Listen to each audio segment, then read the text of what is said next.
All right. Hello, everybody, and welcome to episode number 16 of the Bearded Gear podcast. I'm joined tonight by a buddy who I've actually never spoken with, although we've chatted online quite a bit. Sounds like I am in a weird relationship with him. That's not the case. I'm joined tonight by Jonathan of Redeemed Creations Co.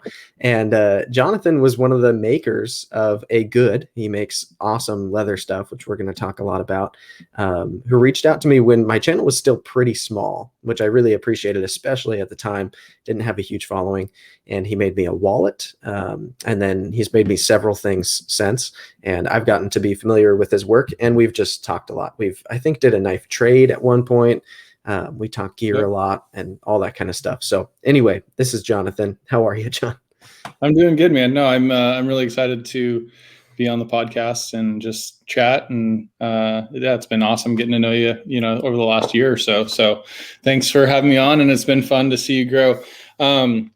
So your intro actually leads into my funny story. Perfect. I told Jonathan he had to wait for the podcast to start to tell me his funny story. Yeah. So when I first started doing leather work, probably about seriously trying to get into it, one of the things that I had heard about on a podcast that had to do with marketing and stuff like that was what's called micro influencers. And so that's where, you reach out to people who have moderate followings on Instagram or YouTube, where you can send them stuff, and then you build more of a relationship versus hey, I'll pay you $500 to talk about my stuff, right? Yeah, I'm super familiar with the term. Yeah. Yeah, which to me is a much more legitimate, real kind of way to do it, and it doesn't cost a lot of money, which I like that as well, right? Right. And so I had been going through YouTube because I'd been doing it on Instagram, and it was working awesome. I'd met some really cool people and had some, cool shout outs from people, and was seeing some good traction. And then I thought, oh, YouTube, I got to send some stuff to YouTube. And so I found a couple of EDC channels, started watching them. And I would make little lists, in a Google Doc. And then later on I would go back and email people. Well, I came across your channel and I watched a couple of videos, and I'm like, man, this guy's awesome. I like how he does his stuff. He seems really cool. I would love to reach out to this guy. And I saw at the time he had 147 followers, right? Yeah. And as I was making that list, in my mind, I read 147K. And so when you replied to me, I'm like, holy crap, Jake got back to me? I couldn't believe it, right? This guy's big time. And then I look and I go, oh, okay, that's awesome, right? And so it's always made me laugh. So I had to tell you because I thought it was super funny. But that's originally how I found your channel. So I love it. I hope everybody looks at my channel and accidentally adds 3 zeros to whatever it is. That's great. Yeah, so it was really funny. But then, I mean, we hit it off really well, honestly. And so I was like, man, I'd much rather have good value from someone who I actually like as a person versus just, some big channel that does something and then never talks to you again. Right. Yeah. And I think that honestly, that original kind of reach out has been, I would say, very successful, because, I've gotten to know you, and, we've done some stuff together. And so that's been, it's been really cool. So probably my most memorable reach out. I love it. That's awesome. And kudos to you for not backing out as soon as you noticed how many I actually had. Whatever. That's so, epic. I think, interesting thing about that too. So literally, this is the wallet that you sent me that time. Yep. And this is your front pocket bifold. Yep. And before that, I had on another account, my personal account, which is just pictures of me with my kid and my wife. I had already worked with Andar wallets. I'm sure you're familiar with who they are. Yep. And it was mostly because my wife, she does social media influencing. That's her full time. It's what she's done for years now. And so because of that, I would post content that we'd sometimes take, if I happened to be in the picture when we're doing stuff for her. And Andar sent me a couple of things. So I carried Andar wallets for a long time. Yeah. And then the timing was actually really interesting because I was thinking about checking out some other stuff. And at the time, I wasn't like buddies with any other leather workers or anybody else in the space, really. And I had tried like a Travax wallet and a couple of things, but it was funny because I wasn't aware of you either until you reached out to me. And on Instagram, I was a decent size when I started on YouTube. I wasn't Yeah. huge, but I had a couple thousand followers. And anyway, so it was just the timing was kind of perfect because like I had been thinking about like stepping up my wallet game, if you will. Yeah. But I'm also not passionate enough about wallets like I am about knives, clearly, to like go through them at the same frequency. But this turned out perfect because you sent this to me almost a year ago now. And I've Yep. carried this. This has been my only wallet that I've carried. Like, Nice. I consider this my primary wallet. It's what goes in my pocket all the time. I have some other ones people have sent me along the way that like I'll keep gift cards in. So I know if I'm going to one of those places, I'll like grab my gift card wallet. Or if I'm going to a certain like, I don't know, I have other cards and other wallets, but this is like my main debit card, my cash, my main credit card, my license. Like this is my wallet. And Yeah. it's been excellent. So it worked out.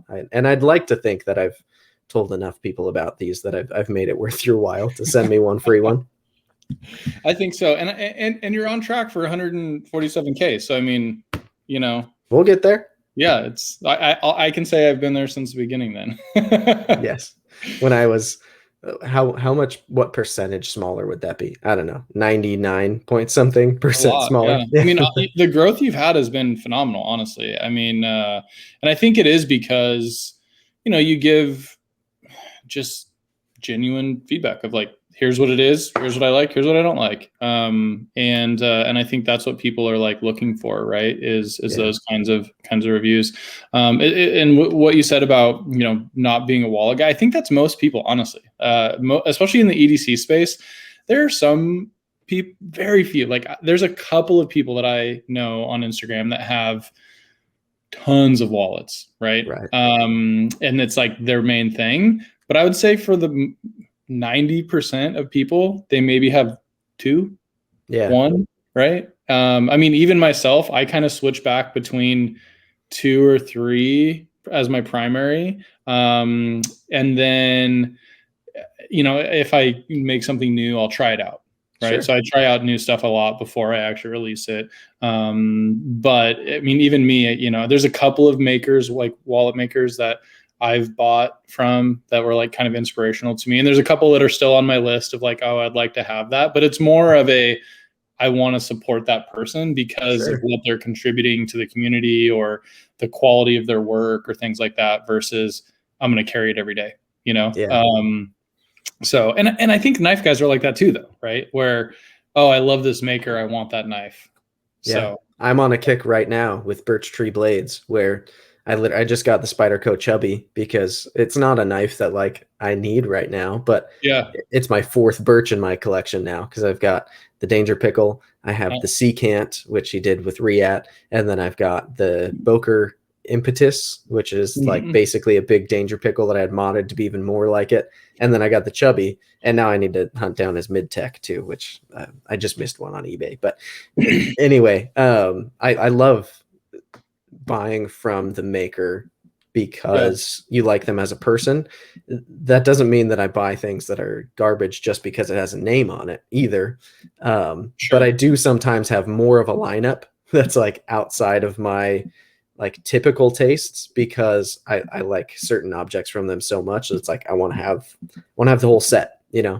Yeah. Yeah. No, well, you knew this, but I had a Rex 45 Shaman that I had, and I sold it to like fund something else. And I've sold other knives and I never care. Like I don't ever think about it again. Right. It's like I sell it, don't think about it. Sure. And that was the one that I sold that I was like, oh, why? Why did I do that? Why'd I let it go? Yeah. Why did I let it go? Because it's not like they're impossible to find, but they're not out there. You can't just buy one if you wanted one today, right? Like you'd have to look, wait, and it would have to be the right day. Yeah, the price, the condition, all that kind of stuff. And so I had been hunting one down, and I finally just found it. So I saw you posted today. You got the one with micarta and purple hardware, right? Yeah, got it right here. Ballin. And So that's Tarot Tough, actually, right? I it's feel like we Tarot talked about Tough, this. yeah. And it has purple hardware. I don't know. I might switch to bronze because I purple's would. cool, but it's not necessarily my thing. Yeah. But the blade has like a little bit of a forced patina on it Mm. as well that the guy did that I really like. It's just super subtle, and so I really love Rex 45. Like I Yeah. have the copper PM2 that Hmm. the Blade HQ exclusive, and it's probably maybe my second most carried PM2.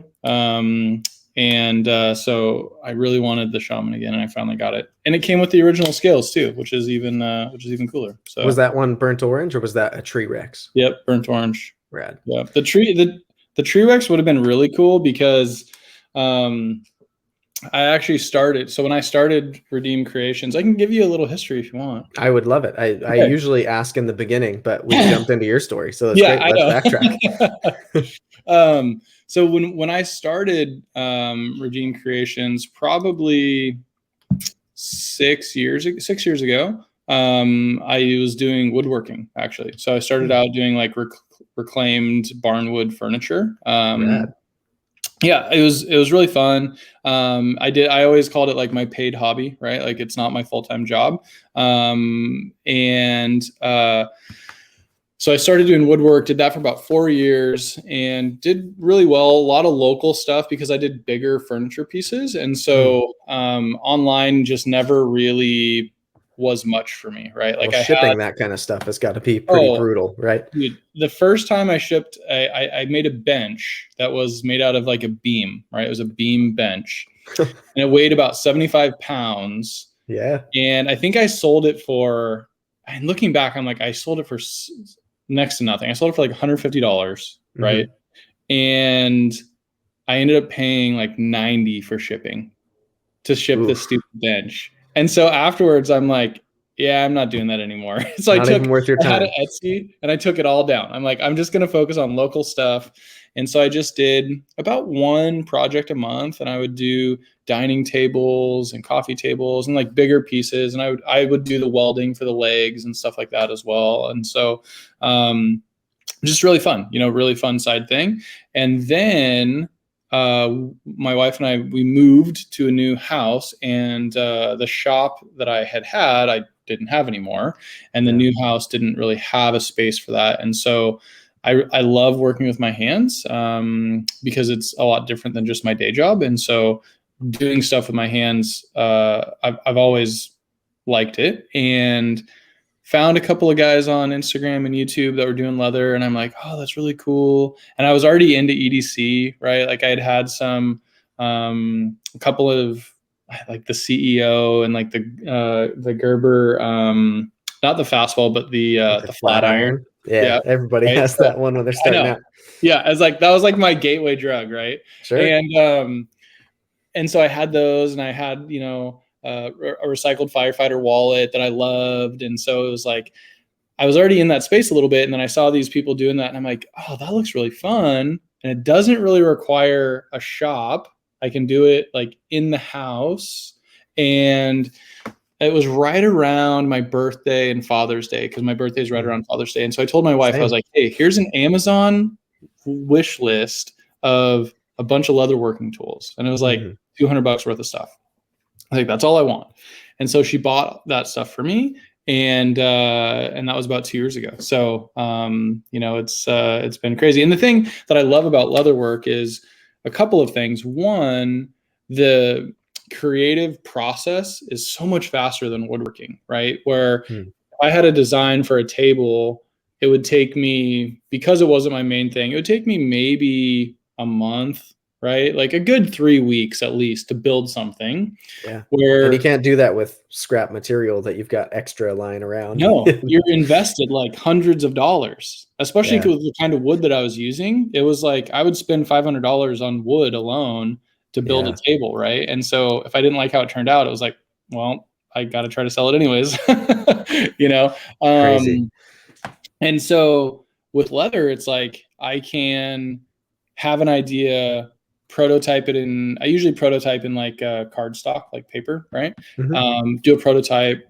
and then I'll do a prototype in a cheaper kind of junky leather, and then do a third one that's like kind of a more finalized version. And Sure. all of that can happen within the course of 2-3 hours, right? Right. One evening. Yeah. One evening, exactly. Like I can go from idea to product in my hand in a night. And so for me, just for the creative process, it was awesome. Like I'm like, okay, this is what I want to do. This is so fun. I love it. And then it just took me into the rabbit hole even farther with like EDC, right? I was able to, meet a lot more people and really go deeper into the community. And so I think for me too, like if you look at my Instagram, for example, it's mostly EDC, and then there's a wallet in there versus like a lot of leather people. It's like they focus on the leather, right? Right. And to me, it's like it's there, but it's not necessarily like Like the my star of the focus, show. right? Like today, my focus was, oh, I got a new knife, and it's really cool. Yeah. So And I yeah. think there's something to that though. Like I was just what video was I shooting the other night? I think it was, yeah. So I got a new kitchen knife from Miller Knife Works. I don't know if you're familiar with him. CJ Miller, really cool dude, and makes beautiful kitchen and fixed blade just knives Nice. in like his house shop, Yeah. and just like kind of a hobbyist who's like taking it to the next level. And I've just become friends with the dude over time on Instagram. And so finally he sent me this kitchen knife to try out. And he was basically like, look, if you want to keep it, then talk to me and we can figure out pricing for you since you're reviewing it. Or if not, just try it out and then send it back. So I was like, great, cool. I've already figured it out with him that I'm keeping it. But one of the things that I talked about in that video, I think, maybe I just thought it, but he's a guy who's a maker of kitchen knives and fixed blades, right? And he's kind of catering to the EDC community, but he also is super into folders and EDC knives and is constantly hunting Sprint Run and exclusive Spyderco's. And he just got a TRM Atom, and I traded him my Shadow for the knife. So he's got an Atom and a Shadow now. And like, there's all this, like, he's always hunting for more and more stuff. And the conversations we're having are constantly about like what we're each hunting for and trying to get. And it's cool because to me, I see a lot of like makers, having been in the community on Instagram for quite a while, who it seems it's wrong for me to just judge them blanketly, but it seems like a lot of makers, I don't mean this term literally, but they kind of prey on the EDC community because they make a product that kind of fits within it, but they're not themselves really into it. So I've seen like leather making accounts who are like really trying to engage with the EDC community to get them to buy their products, but you can tell that they're not actually that into the knives themselves. It's just a market for them. Yeah. And so I've grown to appreciate it when I see a maker like CJ Miller or like you, who it's like you're members of the community and you make things, and therefore of course you want to sell the things to the people that you're friends with and in the community that you belong to. And it just feels a little different to me. So I've loved seeing like that you're always hunting for new stuff. You got that Mordax and you were super excited, and we had talked about it before you got one. And like there's these knives that you're hunting, and it's like you are a leather maker, but you can also genuinely be a part of the community and not just be like in it to sell to it. It feels different. I agree. And I mean, I think some of that too is, I think it can be two things. I think one, it can be maybe bigger brands, right? For me, it's like one guy in a garage, right? Right. And so I don't have necessarily the bandwidth to do a lot more. I heard going back to another podcast I listened to, like business podcast, this guy, he would always say like the riches are in the niches, right? And for me, that really kind of like struck home, especially when I was starting with leatherwork, because I have done other stuff. I do. I've done like women's like purses and women's wallets and a couple of other things like that. And I actually sell at a local like boutique shop locally. Oh, rad. And that's a little bit more of like a women's kind of focused product line, if you will, right? Sure. But I will say my heart's not in that as much, because like a tote bag design, yeah, it's fun, but it's not as exciting to me as like posting a picture of a wallet with a knife next to it, because, and so I think that I've just kind of focused on that. But I mean, if someone's doing this as their full-time job too, I think you got to make money, right? And so they're trying to sell where they can, where I feel like I do have a little bit of a luxury of it isn't my primary source of income. And so it's, if I don't want to make something, I don't, Right. I mean, I don't do a ton of custom work unless it's something that's super exciting. People message me all the time and say, can you do this custom thing? And I'll be like, I don't really have time for it because, there's only so many hours in the day and that's not my primary focus. Where, I think if it was my primary focus, I'd be like, yes, I can do that. Right. But it's kind of nice to not have to do that. Right. Yeah. And so I think that's allowed me to be in the community maybe more than if it was my full-time job, because I wouldn't just be focusing on the leather work. I get to enjoy, other stuff too. Right. Which is fun. And for me, that's what is really fun about it, is making stuff that people really like. And, they're taking photos of my stuff next to something else that like, I totally respect that maker. And I'm like, oh my gosh, I can't believe I'm even in that same, like, in that company. Category. Yeah. The company of those people. Right. So, that's been pretty fun. So absolutely. And I might have sounded a little too harsh. I buy a lot of products. No, you didn't at all. So I buy a lot of things from companies that I'm sure are not passionate about me as a demographic. But I think in like the EDC community, if you can label it that in particular, we can be pretty like, I don't know. It's very like, there's a lot of camaraderie. And so it means a lot when someone in the community is being lifted up compared to somebody coming in and just trying to like sell to it, which there's a lot of cool products that just get sold to the community. But like when I see somebody who I know is into it, who's like catering to it, it's just, it feels nice. Yeah. Well, I think a lot of those people though, too, were already into it before, right? Like they're into it before, they started making something and then that thing takes off.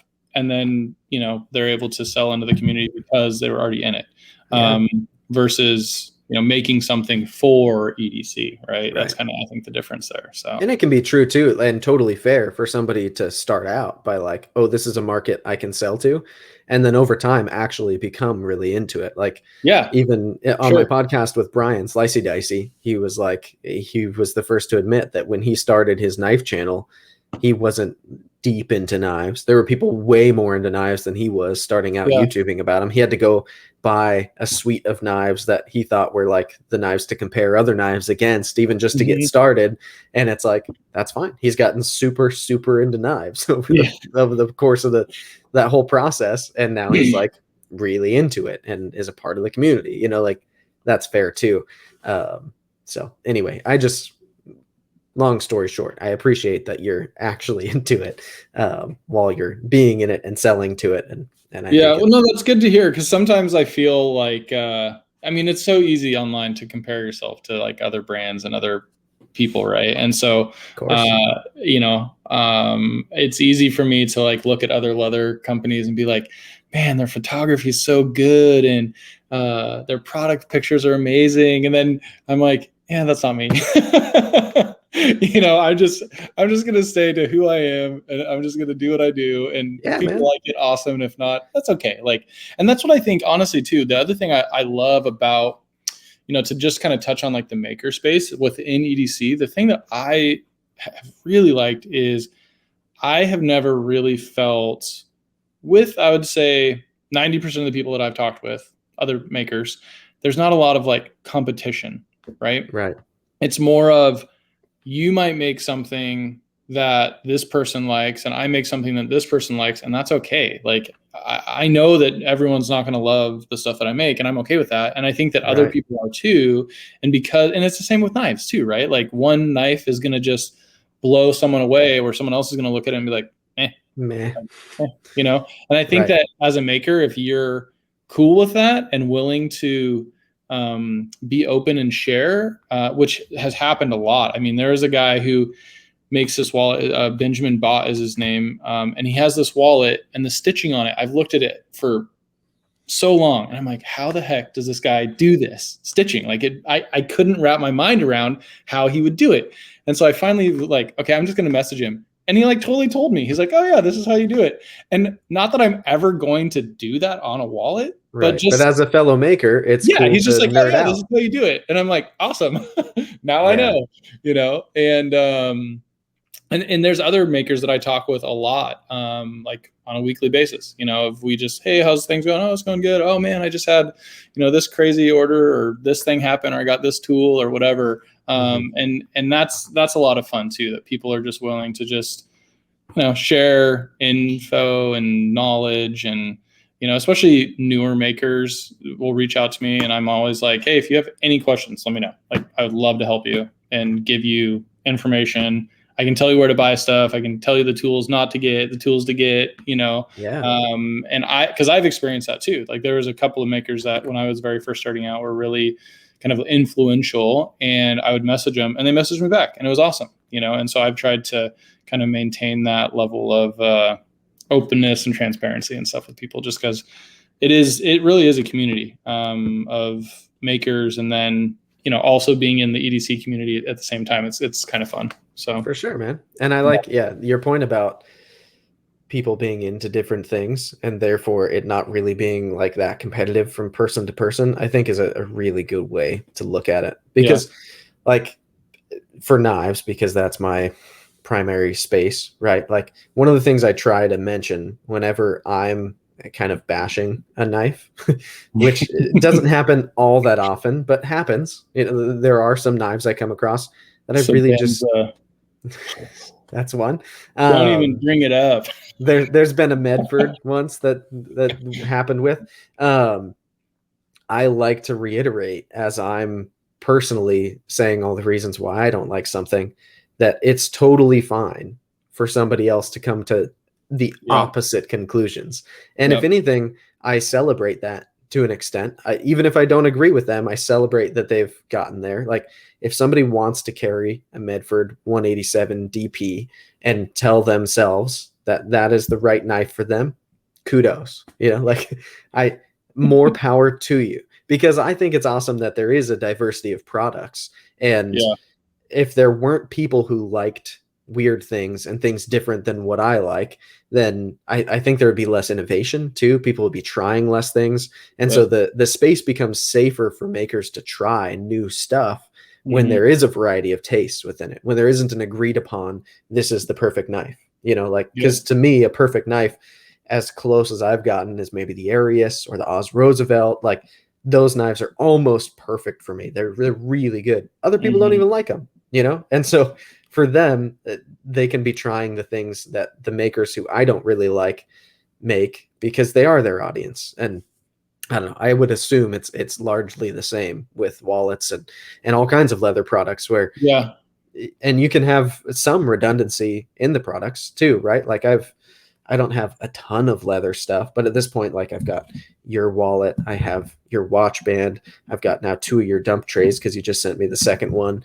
I've got a work mat from B Weiss Leather. I've Mm-hmm. got I'll be getting some stuff from Renegade EDC soon because he's a buddy and he's making leather stuff now. And like, even if I get a whole nother work mat, that doesn't mean I don't like the B Weiss work mat. Yeah. If I end up Exactly. getting another wallet, that doesn't mean I dislike this wallet. And Yeah. like, I have I'm growing my collection of pens right now for some stupid reason. Like it also naturally occurs that when you like something and appreciate it, you tend in this community to want more of it and Yeah. variety of it. And It's so, true. Yeah. I yeah, mean, I'm the same way where, like, there's a couple of wallet makers that I really want a wallet from, and I could make it though. That's the thing, right? Like, I'm like, I could make that, but I really want that one. yeah. And so I And it would totally feel get that. different if you made it compared to getting it from them, right? Yeah, exactly. Yeah. Well, and my birthday last year, I bought myself a wallet from a different maker, and this year I'm going to do the same thing. I'm going to make Yeah, that like my birthday tradition, right? Of like, that's I'm going to awesome. buy a wallet from a different maker, and so, yeah, so I'm excited for that. But I think, going back to just kind of the diversity of stuff, one of the things that I did really early on, especially when I was first getting started, was focused on, like, when I first started, I didn't know anything about like the leathers or the kind of stitching I wanted to do or any of that kind of stuff. And so, I followed a lot of people on YouTube, a lot of people on Instagram, and I kind of pulled inspiration from different places of like, oh, I like this style of holes, right? Like that was something I focused on for a really long time of like, do I want diagonal holes or do I want like some round holes or what do I want it to be? And like most people wouldn't even notice or care. I couldn't even tell you what's on this one that I've had for a year. Round holes. Round holes. Yeah. And so I finally got all that figured out. And I think the one thing that really was a decision that I made early on, but has really, really helped, was to buy like high quality leather. Like that was something that I figured out like really quick of like, you can buy like my mouse pad here that I have on my computer. This was like some of the very first leather I had. And it's not bad, but it's like a chrome tan leather, right? And it's nice, but when you make a wallet out of it, it just doesn't wear great. And I had a couple, and the first probably, 50 wallets I made were out of that kind of leather.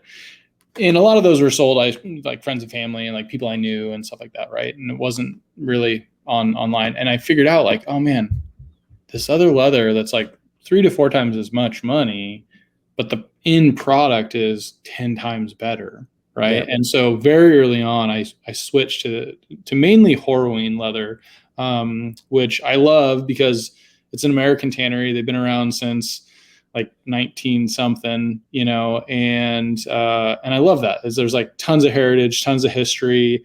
They used to make like leather gaskets for tanks back in World War II. And so, I mean, just like crazy cool stuff. And so I'm like, that's awesome. They made hood straps for old cars. Yeah. Right. And so, well, and actually they make the leather for all NFL footballs and NBA basketballs, which a lot of people don't know. Yeah. I just literally this week bought a Spalding TF1000 official NBA basketball. So that's Horween leather. Timing is perfect. There you go. And so switching to that was a big deal. And then it's also cool because now I can say like, oh, I use this kind of leather, right? And so that's been something that I've done. And it was a really conscious decision too, to not offer, like if you go on my site, I don't have tons of colors. I don't have tons of different styles. I have a couple of colors, a couple of styles, and that's kind of what I focus on. And that helped me, I think, streamline my processes to be able to, one, like have a really consistent product, and then two, be able to offer it at a little bit lower price just because I'm using the same thing. The process is the same and I've streamlined it. So it's not, it's not taking as long and all that kind of stuff. And so that's been, I think, has helped, people like it. So. For sure. Yeah. I mean, when I look at your product line too, to me, it feels pretty cohesive. Like you have kind of a style and like a way that you make things. Yep. But you also, over the time that I've followed you, you've like tried some new things too, where like you did those knife folios for a little bit. Are you still making those? There's one right next to you. Perfect. There's one right here. So it's like a 6-slot knife travel case made of nice leather. That's something that I hadn't seen anybody do before. Yeah, I really love these, and people really love them. Every one that I've done up to now has been completely hand stitched. Jeez. And takes a very long time to make. And so I've kind of let them fall off. Like I had some in stock and I let them kind of fall off. I'm sorry for bringing it up then. I know, no, but so I actually recently bought a really nice sewing machine.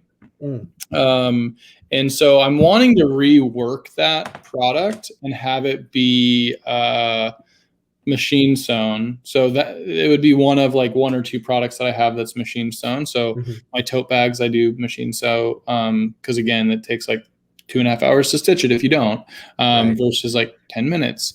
And so I just haven't had the time to redo it as a machine sewn product. But when I do, I'm going to relaunch it, and I think I'll lower the price a little bit as well. And so Cool. it'll make it a little bit more attainable, because, I was selling them for about $175, and even that was cutting my margin really close on how long it was actually taking me to make it. Yeah. And so I think if I'm able to lower the price just a little bit, more people would want it. But everyone who's ordered one, I mean, I had a guy order another, like two, like he ordered one, loved it so much he ordered another one. That's epic. And so, that's always fun when that happens. But that is one of my personal favorites. I really do like that product a lot. So Yeah, stuff like that. I don't know. Like, I love it. I have multiple hard shell cases now for my yeah, knives. I have the vault case, which I need to review. And like, I've had soft cases that, because I take a bunch of knives sometimes with me hiking to then go record, I need to bring them all in a protected way. And like, I don't know. It's just, I think yeah. it Well, and just, there's a couple it of tweaks tickles I want to the, do too. So like on this one, for example, the knife. Oh, let me see. Okay, right here. So the top of the knife sticks out just a little bit. Mhm. I want to extend this and have it just kind of fold over, so So just it'll protect that top encase edge. it. So it'd just be a little flap. So it wouldn't attach to anything. It would just flop over, right? Mhm. And I think, and that was one kind of bit of feedback that people would give, was like, oh, when you fold it, they might hit, and they don't. But that extra little bit of protection, I think, would be like, oh, okay, they're protected, right? Yeah. And so I've been wanting to tweak that. And I think once I do that, I'll and stitch it with the machine. I'll get it back on, and I'll love it. But it was so funny when I first posted these. I had them for like $225 or something like that, Mhm. and this guy commented, "Oh, that's so expensive," and I'm like, "Dude, you have like $2,000 worth of knives in it, though. Is it Right. really that expensive?" If you It's a look at great it, point. what you have in it, it's not very expensive. Like, it's pretty cheap. Yeah. And And for it to be like, quality leather and to take that much time to make by hand, yeah, it's like yeah, you're talking about also something somewhat artistic, I would say. So it's like yeah, the lines become pretty blurry on value when you're talking something handmade by one maker who does it yeah, himself with nice materials. It's like, yes, compared to some alternatives that are also designed to hold knives, that's expensive, but yep, it's a very different product than anything yeah. else that you're putting knives in. That's the only thing like it that I've seen. Well, and it's so funny too. I mean, just speaking of like value and perceived value in the EDC community, it's like, I don't know. I would love to hear, what are some of the products that you see that you go, what? Why would you pay that? I Because could to think of me, a there are few. certain things that I see, right, where I'm like, how is it that expensive? Yeah. Um, No, there's a good example sitting on my table. I have a loaner Grimsmo Norseman in right now, oh, and dude, it is a very nice knife. Let me just say that it is a nice knife, but there are more than a couple things about it that have me scratching my head as to why it's so expensive. And one of them is it bounces like the detent isn't strong enough to slurp the blade back in. yeah. I got a comment last night on the video from somebody who Did you was post the video yet of your just my review? unboxing. Okay, I'm gonna watch it because I've been wanting to see what you had to say about that one, because that's a knife, and maybe we can transition into knife talk and EDC talk now. But that's a knife that has always been kind of a grail for me. But like, the more I see it and the more I learn about other knives, I'm like, The dude, less it's a grill. $1,000, like, that's crazy. So that's the thing. And I've had this happen with a couple of items. The first that I think it happened for me on was the Benchmade 940, which is Mhm. objectively a fine knife. I don't have anything against the Benchmade Yep. 940, but I think I expressed in my review that the problem with it for me was that I came to it too late. If I'd gotten Mhm. the Benchmade 940 when I started collecting, I would have loved it. I'm sure of Yeah. it. I'm positive I would have Sure. loved it. But by the time that I got it, I'd experienced enough knives that cost the same or less that I found to be objectively better for my preferences. Yep. And so it was like, to me, I was scratching my head as to why the thing was so popular, because I get that it works really well and that it Hmm. carries really well. And to me, it stops there, because there are other knives that I find also carry well, look better, cut better, carry better, and Hmm. like cost less. And so it was like, I don't, I don't get how we've gotten here. And I think a lot of knives that can happen on, where like if you don't get it at like the peak level of your excitement, that excitement can start going down. And Yeah. like that trajectory changes. And now, same thing for me on the Norseman. The first time I saw one in person was at California Custom Knife Show 2.5 years ago. A guy had one in his pocket that I was standing at the Beg Knives booth, and he was next to me. And I was like, dude, is that a Norseman? He's like, yeah, you want to see it? And he handed it to me. And I was like, oh my gosh. I was pretty new into collecting. And it was Yeah. like, this thing is unreal, you know? And I thought like, man, I'll probably never own one of these. And now I could foreseeably sell a knife or two and purchase one for myself. Yep. But I can already say, after carrying it for one whole day, not gonna do that. It's Yeah. I don't want one as much as they cost, especially when knives like Yeah. the Arius exist. And I mean, my Holt haptic, even though it started a little bittersweet with some problems, this knife to me is way more exciting, and I like it better. And it's Hmm. better materials, also crazy expensive, but I feel like it justifies it a little bit more than Hmm. a knife like the Grimsmo. But Yeah. And I think all makers do this, right? But I think the thing with the Grimsmo is their marketing is amazing on like the process of making it, right? And so it's like sure, if you're into knives, you appreciate the process and you know that it's a lot of hours go into it. And then the scarcity. Because it's not scarce though. It's not scarce at not all, because anymore, but I they're feel in like the it has been, and yeah. it comes off as it is. Now they're in the 4,000s, But I'm just saying and you can't go to their website and just buy one. Like it's not just there, right, right? but you can go on the secondary and get one for $200 less any day of the week. Yeah, which is kind of wild because I remember when I first really saw the Norseman and was like, man, this thing's amazing. They were Secondary going was for like double. yeah. And I don't know. I feel like people have maybe started to realize like, oh, I want something. Maybe if they switch the blade seal, I don't know. Yeah, so that's one major contention I What's have your with it. theory? So I think what I would guess is going on there is probably similar to what happens with a number of other companies. Like eh, we're going here, but Chris Reeve would be a good example, where Benza. they used S35VN for the longest time, right? Yep. Because they were instrumental in developing it.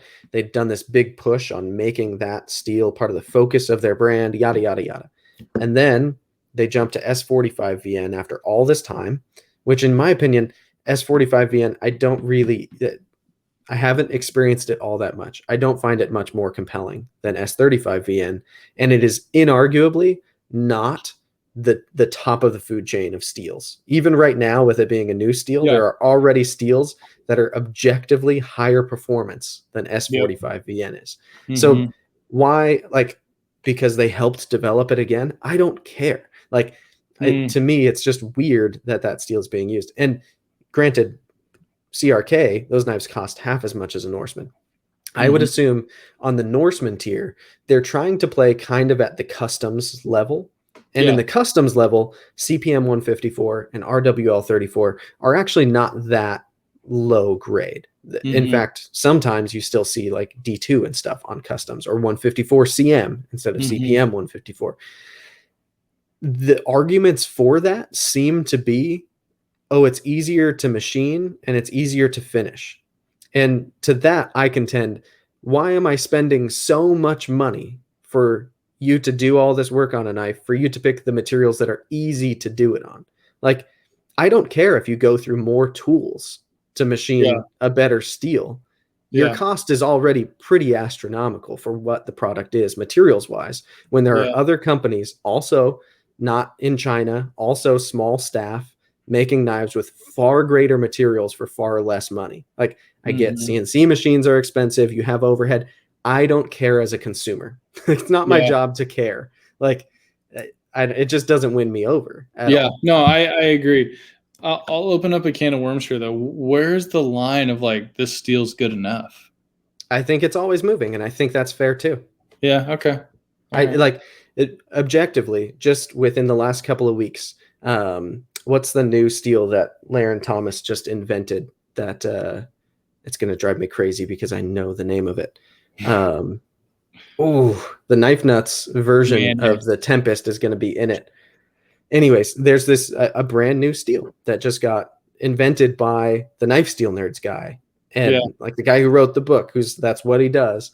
And it's an exciting steel in terms of the balance that it achieves. It Yeah. does something that's not necessarily new, but it improves pretty Hmm. drastically, and it's designed for knives. And already there's makers who are starting to use that, Yeah. and who they should. I think that's Yeah. fantastic Are that they they are. small though? Small No, makers? so the knife nuts version of the Sharp by Design Tempest or Mini Tempest or whatever it's called, Yeah. that version, which will be not all of the units, but that version being built by Riat is using it. Riat's not small. Riat's Yeah. working with it. That's Like, cool. I mean, Yeah. and I get it if you've already got a ton of steel sitting on the shelf that you need to use before you can order something new or whatever. But like, Yep. I don't know. I feel like there are enough makers that are paying attention to Hmm. new materials, specifically in blade steel, and are like always looking for something new to use. And not everybody has to be like using Van X and Rex 121 and like SM 100. It doesn't have to be crazy, crazy stuff. But if you're Hmm. not at least like baselining at M390 right now, when Yeah. for 3 years, and that's been like pretty much everybody's baseline steel. I don't know. I just don't see reasons to not Yeah. I advance. mean, to me, that what changes would be the price, right? Like, if you're going to use it, fine, but don't charge $900. Sure. Especially when the material cost difference between something like RWL Yeah. 34 and M390 is really not that big of a deal. And so, Yeah. okay, you go through more tools to machine it. Like maybe it goes up a little when you switch over Yeah. to M390. But yeah, I don't know. To I don't know, Grimsmo, I man. think I over time has increased their prices. I used to do a lot in a previous job. I would work with machine shops, and some of the like carbide tips are hundreds of dollars, Sure. and they have to, it's like, oh, to change that tool out, it's like $3,000. So I mean, I get it, because it's like that is something to consider. But I think, yeah, I think at some point it's like, okay, this horse has run the race and I time just to. I always come back to the fact that there are other makers that are doing it who are Well, and also using CNCs. that's where, hey, switch to a different brand. You know what I mean? Like that's where it's like, hey, you might be used to like this. No, I like this better. Right. So because there's still going to be people that love it. Yeah. And I love knives that are not the pinnacle of current performance. Like Yeah, there are knives that are dated that I very much enjoy. yeah, Um, and even like, and I can see them for what they are and I can appreciate them. Right. And I think it's fair to be that way. But the other thing that really bugs me is when people start talking about things that they love as if they're like the facts point to them being cutting edge and the best when they yeah, aren't. yeah, Like yeah. Sure. that's Yeah, where it's like just because it's it's the your best because favorite, I love it. it's not a fair argument. Like I You're just too I'm objective. willing to say that I'm wrong when I'm wrong, Yeah, and I can also be pretty combative when it comes to like debating certain topics just because I really enjoy it. But yeah, that's one of those where it's like as soon as somebody's reasoning for a thing being really good is because of all their anecdotal evidence of how well it yeah, works for them, it's sure. like get out of here. I no more patience. We're done. Yeah. So other than knives, then what is like another EDC thing that you look at and you're like, oh man, why is that so expensive? I mean, usually it's just things that are super outside of my style, right? Like steel flame jewelry. That stuff's expensive, and I think it is horrendously bad looking. So, of course, to me, it's really overly expensive because I hate the way Yeah, it looks. But to somebody who really appreciates it and values the collectability of it, I mean, to yeah, them, that's fine. Um, I don't know. I mean, there are plenty of examples everywhere of things that are cheaply built but sold as expensive because they have hype behind them, and then yeah. those things I have a bit of a problem with. But Yeah, I I don't know. love I do love that in the EDC space there's like really something for everyone almost, right? Where you could be the pin guy, and literally have thousands of dollars of pens, or you could be the, pry bar guy, or, the specific knife person, or the wallet person, or, those types of things. So I do like that a lot. Yeah, I have noticed an absence of pry bars for you though. yeah. I mean, I've reviewed a couple. I have one that I'm actually about to do my full review on. That was What one? loaned to me by Chris from Cerberus. I forget. I need to look up the name of that guy again. Brand new maker who's having them machined at the same machine shop that Cerberus Oh, nice. uses. Um, I just, to me, like, I don't use them. That's like, there isn't much in my life that I'm prying. I cut things constantly, but I don't open paint cans. I don't really like drive a lot of flathead screws. I'm not. It's just not like an activity that I do a lot. And plus, I Yeah. don't drink, so I like the bottle opener function for me isn't all that handy. I do keep in my fanny pack, which goes with me most places. I have a Vero Fulcrum Mini, and Hmm. that to me has made the difference because it has the T6 and T8 bits, and I keep some extra bits, and it Hmm. can work as a bit driver if I'm out and about. That's really what I've used that one for most of the time. But I don't Yeah. pry things, and so I've tried the Lynch, I've tried the Vero, I've tried this one. I've had some others that have been sent to me, just like random brass ones and stuff, and it's like I respect them for what they are. Yeah, the Lynch one's really nice. I spent a week. That was my first like pry bar carry challenge. I spent Yeah. a week with one in pocket every single day. A buddy loaned it to me. It was his user. He said, "Go ahead and use it." And the problem was I couldn't find ways to use it, and it was like Yeah. these things for something that I'm not going to use that much are pretty expensive. To the guys who use them all the time, that's not Yep. that expensive of a tool compared to a lot of the knives that I'm into. But Yeah. I don't know. I just do you use yours a lot? Um, I wouldn't say I only have two. So I have the 2.5, which is the Mhm. smaller one, and then I have the 1.5, which is the bigger one. Right. Um, I like the 1.5 size more. It just fits That's the my one I hand tried. better. It just feels a little beefier, like you could actually really do some work with it. And I don't use it all the time, but when I do, I'm like, oh, I'm really glad I had that. Like, Mhm. and so I think for me, it's one of those things where having one, I'm good. I don't like, would I love to have more just for the sake of like, I think they look cool. I've Yeah, been I would tempted love. so many times because I think they're cool, but then I Oh, have I to love remind him, and myself. Casey is phenomenal. Mhm. Um, he and I actually have gotten to know each other pretty well. I did some work mats for him Mhm. actually on his last big drop, and I have like a ton of leather sitting in front of me that I'm doing some more.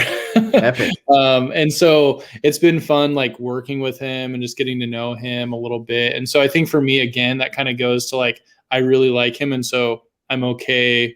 I don't really need it, but like, yeah, I want it. Okay, I'll get it. Right. Yeah. Um, but even then, I'm still like, I'm good with two. Like the two that I have are really cool. Like they're kind of more special edition ones. And so I'm okay with that. Yeah. I don't need every color. His clips though, I would like a few more of because I have a couple of knives I would like some of those clips on. But Yeah, I've got um, lynch clips on all kinds of stuff. I've yeah, gone I through a know. lot of lynch clips. I need one for the shaman, I think. So I'm gonna probably Hmm. order one here soon. And one thing actually that he sells, have you seen his beads? A lot of people don't even know that he makes them. I'm not a bead guy at all because I'm not a lanyard guy, but I'm not a bead guy either. I might have seen them. I don't know. So I I'm don't not pay either. attention to beads if But I'm being honest. they're one thing. I've never had one, but I knew he made them, and I knew that they're pretty rare to the point of like most people don't even know that he does them. It's like his Right? PM2 scales. Yeah, like most people see those and they're like, "What are those?" I don't even know. Right. But they have a little. Let me see, little Jolly Roger. Oh yeah, I have seen one of those. Yeah, skull and crossbones on it, and then on the back is Latin, which means like never give in. Hmm. And so it's like that's just kind of cool, right? And so I picked one up on his last drop because I was like, I gotta have one. Like, especially now that I've gotten to know him, and they're Yeah. only $20. Okay, I'll get one. So I get that completely because Yeah. I've done that with like challenge coins. I don't have a ton of challenge coins, Yep. but if I've ever had like a buddy come out with a challenge coin, or like Yeah. when the Millie Club did it, because I'm in the Millie Club Yep. and now I'm a moderator over there and I'm like I friends know. with them. It's like, yeah, I'm gonna have that thing. And if I have Yeah. another friend come out with another challenge coin, I'll get it. I tried carrying them for a little bit. Every now and then I'll toss one in my coin pocket, Yeah. especially if I'm like on a road trip or whatever, and I don't want to be like, if my wife and daughter are sleeping and I don't want to be flicking my knife, but I like to be fidgeting with something, Yeah. then I can do that silently. I can just kind of roll it between my fingers and Yep. cool. But like that's one of those things that you don't catch me shopping for challenge coins. I'm Yeah. not like, ooh, what new challenge coin is coming out? You know, it doesn't But do there are some anything people for that me. do. That's the thing, Sure. you know? And some of them will pay what I would consider an obscene amount of money for some of them. Or like little dice, like these trinkety things. To Yeah. me, it's just not, I don't know. I think a good example of that is like the Peter McKinnon, Pete's Pirate Life guy, right? The pirate dude. Like every product, maybe not every. I'm gonna, to be safe, maybe there's a product he's made that I'm interested in, but just below every product that he's ever made, I find to be hilarious that people go so crazy over and spend so much money on. But like it's At the same genius. time, I agree, but at the same time, I kind of love that people do. More power to him. Right? Like it's kind of awesome, but at the same time, I'm like, $300 for a coin with a teeny tiny picture of a pirate on it? Like Yep. He did that's one recently where it was the screw that goes on like a power socket that goes and holds the power socket into the oh wall. yeah. So just the screw that goes in. It was a little gold with a little skull and crossbones screw specifically for that. And it was like, I think actually gold plated or something and ridiculously expensive for a single screw. And it was like, he was selling it as a product. It was just like, and the I love like it. the launch of the idea of it where he's unveiling it, it was Yeah. like this amazing cinematography, really cool, like commercial style video of it showing how awesome it is. And then you look at the comments and it's like pretty 50-50. Some people like, I gotta have one. And other people are like, what in the world? Yeah. You're charging, I don't remember what it was. Say it's $100 because that's hilarious. Like for a tiny screw that you're gonna put on some random thing in your house. Who needs that? You know, Do go you to Home think that Depot. do you think that anyone, I'm not saying him, but just anyone in like the community has ever thought to themselves, how ridiculous of a thing could I make that Oh, someone would buy? some friends and I used to have some legitimate conversations about these things. There was Yeah. a time when like Nucks were a big thing, right? And Nucks are still a thing, but I feel like somewhere around like 2 years ago, see, you've got one. Nucks were like kind of a big thing, and people were making them into like shapes of interesting different things. Yeah. And so me and a buddy, and I think we brought another buddy in on it. Um, we talked about making one that was the shape of like an old school phone. And so one loop would go around your pinky, one would go around your pointer finger, and it would loop into your palm. So you'd have like a nuck here and a nuck here, right? And we were going to call it the phone, but we were going to spell it with a K in the middle. So if it wasn't a silent K, it would be like kind of saying the F word. Yeah. And it was like we had drawn up designs for it. I even ordered my Carta from GL Hansen, Yeah. and my buddy was like prototyping, it just wasn't working, but we integrated a bottle opener in like a terrible spot that like didn't even make sense, and it was just like, this product is bad, but we kind of want to like dress it up enough and just Yeah. see if people like it. And all these guys who are into Nux, just buy it. And it was gonna like really be a joke. We ended up not doing it, but I feel like it you should revive that. I don't know. At this point, now that I like have a knife coming out soon, I don't think the right move is for me to be making joke products just yet. I should Sure. probably get my feet under me first at being able to sell real things before I make joke products. But Yeah. Someone would buy it though. That's the thing. sure. Now that I've said it on here, there's going to be people Yeah. messaging me that they want the phone Nuck. When is the phone nut coming out? One Yeah. day. One day. Yeah. I actually have you seen these before? The toast? Yeah, yeah. Yeah. So this is another guy who I really like. And this one he actually made for me. And it's a Looks like gold cash and gold in there. gold flake and like shredded up money, dude. That's Right? awesome. Yeah. And he made it for me because he was a guy who's in a Pacific Northwest just EDC group that I'm Yeah. in. Brian Elliott's his name. Really nice guy.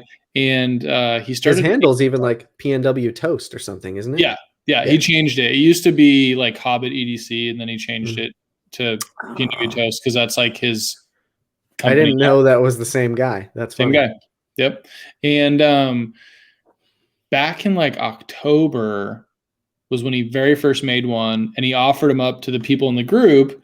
And I was like, oh, that's really cool. Yeah, I'll take one. And he was, it was a good deal, good price. Mm-hmm. And, it was one of those things where it's like, it's cool, but do I need it? No, but it's cool. And this guy's cool. I'll buy it. Right. Right. And I've gotten to know him really well, and nice dude. And he has blown up. Like, Yeah. I am also in a Facebook group that he's in, that is his Facebook group, and he does these like lottos. Yeah. And sometimes People he'll go nuts do for 'em. auctions, right? And Yeah. he just auctioned one off, and it sold for $600. And I messaged him, and I'm like, dude, and he's like, holy F, I can't even believe it, right? Like, Yeah. he's shocked that people are going so crazy. And I love that though. Like, I love that someone, and he literally made one. Again, I talked to him about this. He's like, I knew what I wanted. I couldn't find it. So I made it. And I made a couple more for people. And like me, I think I have one of the first 10 that he did. And now people are going to be making the offers. I know. Dude, every time I post it in this group, people message me about it. And so he had a giveaway not too long ago, and I sent him a bunch of stuff and, just kind of hooking him up. And so he had posted one similar to this, but it was red, not gold. So he called it the blood money. I think I saw that Yeah. one. Yeah. And it was cool. And I'm like, oh, that's so sick. And he's like, you want one? I was like, yeah, how much? And he's like, nothing. And I was like, dude, you're awesome. And so he totally just like returned the kindness. Right. And to me, like, that's something that I've really made a point to do in the community of like, if someone has a giveaway or, or even like, there's been people that have messaged me like, oh man, I'd love to get one of your things someday. And I'll be like, what's your address? And I'll just send them something or send them a discount code or stuff like that. Because it's like, I just think that when you have that kind of giving, right, it comes back. Like, it comes back tenfold. And so, so this was kind of a cool example of that for me, of like, I never even one time thought like, oh, I'm going to give this to him in hopes that he sends me something back. It's like, no, I'll send it to him. He can enjoy it. And, and I even told him like, you can keep it or give it away. I don't care. Yeah. That's rad, man. So with the new Luft Concepts page, me and my partner, Ryan, who are partner in the knife project, we both have the login and see stuff half the time, and the other person sees it the other half. And, we don't follow that many people on it yet because we've just started posting on it. And Ryan followed a few people like the week of ICCE show. Hmm. And one of them was that guy. And so it's funny now, every time I log in to that page to check what's been going on, I see posts from him. And so he's like super fresh in my mind. But Nice. yeah, that's one of those products. Like even Ryan, the guy I'm partnering with, who he'll be on the podcast soon, which we've got prototypes here. He makes these worry donuts. It's literally like a donut Yeah. shaped, and Yeah. he'll put like brass or copper on the bottom, and then he'll put micarta or G10 or whatever, like cool stuff on top. And they look really cool and quirky. And I need to finally get one of these from him, because he's actually kind of crushing it with them. Like people love these little donuts, and he makes mini ones now and big ones. And like he's had to literally like start books and only open them up once a week because he was getting too busy making these little Awesome. worry donuts. And it's like, it's great. I love that for him. I love it. And I need to have one because he makes them. But it's like, Yeah. I also only need to have one because he makes them. But Sure. I'll take some pictures with it. It'll sit on my desk and I'll fidget with it. And it's like, that'll be the end of it. But yeah, it means a lot when you know the person behind it, Yeah. especially when you knew them like before or as they were starting it and you Hmm. saw like the beginning. Yeah. It's so fun to root for those people as they keep on growing and Yeah. getting Well, and I bigger. mean, one of the things too, you know, I mean, I'm sure you feel kind of the same way, but like when I think of my reach, right? I don't think I'm like, I'm just a dude, like whatever, right? I'm not Yep. really some big shot guy. But I do love, you know, having something like this in one of my pictures, or, I mean, Casey at Lynch is huge already, but I mean, just stuff like that. Like I love having those things in my pictures. And then when people say like, oh, that's cool, where'd you get it? I can be like, oh, go check out this guy. He's the best. Like he's Right. awesome. Right. Like, I've been starting to get into, like silver stacking a little bit. Right. Rad. It's Yeah. popular right now. And there's a guy Probably that, the wrong time to get into it if it's really popular right now. I But know, I know. I wish I would have gotten into it like 10 years ago, man. I wish I'd have But bought some Bitcoin 10 years ago too. But same, same. And there's a guy that he does these like cool little hand poured things, right? yeah, is And it the triple X metals guy? Or no, his name's Patriot Pours. oh, I've seen that guy. Yeah. Yeah, and he's literally like a dude. He lives in Menifee, like not Oh, too far rad. from you, right? And Yeah. he pours silver in his garage, and he's like killing it. Like he's doing awesome stuff. He has cool designs, and every time I post one of his things in my pictures, people are always like, "Oh, where'd you get that?" And I love telling them, like, "Go check this guy out. He's awesome." You know. Yeah. So I like to do that, right? I like to do that, and so sometimes I'll buy things just so I can post it and share it because I want to like hype that person up, right? Like I Sure. like them, I like their stuff. I want to hype them up too. And granted, I'm not sending them like millions of followers, but if they get a sale or two, hey, then that's cool, you know? Yeah, So absolutely.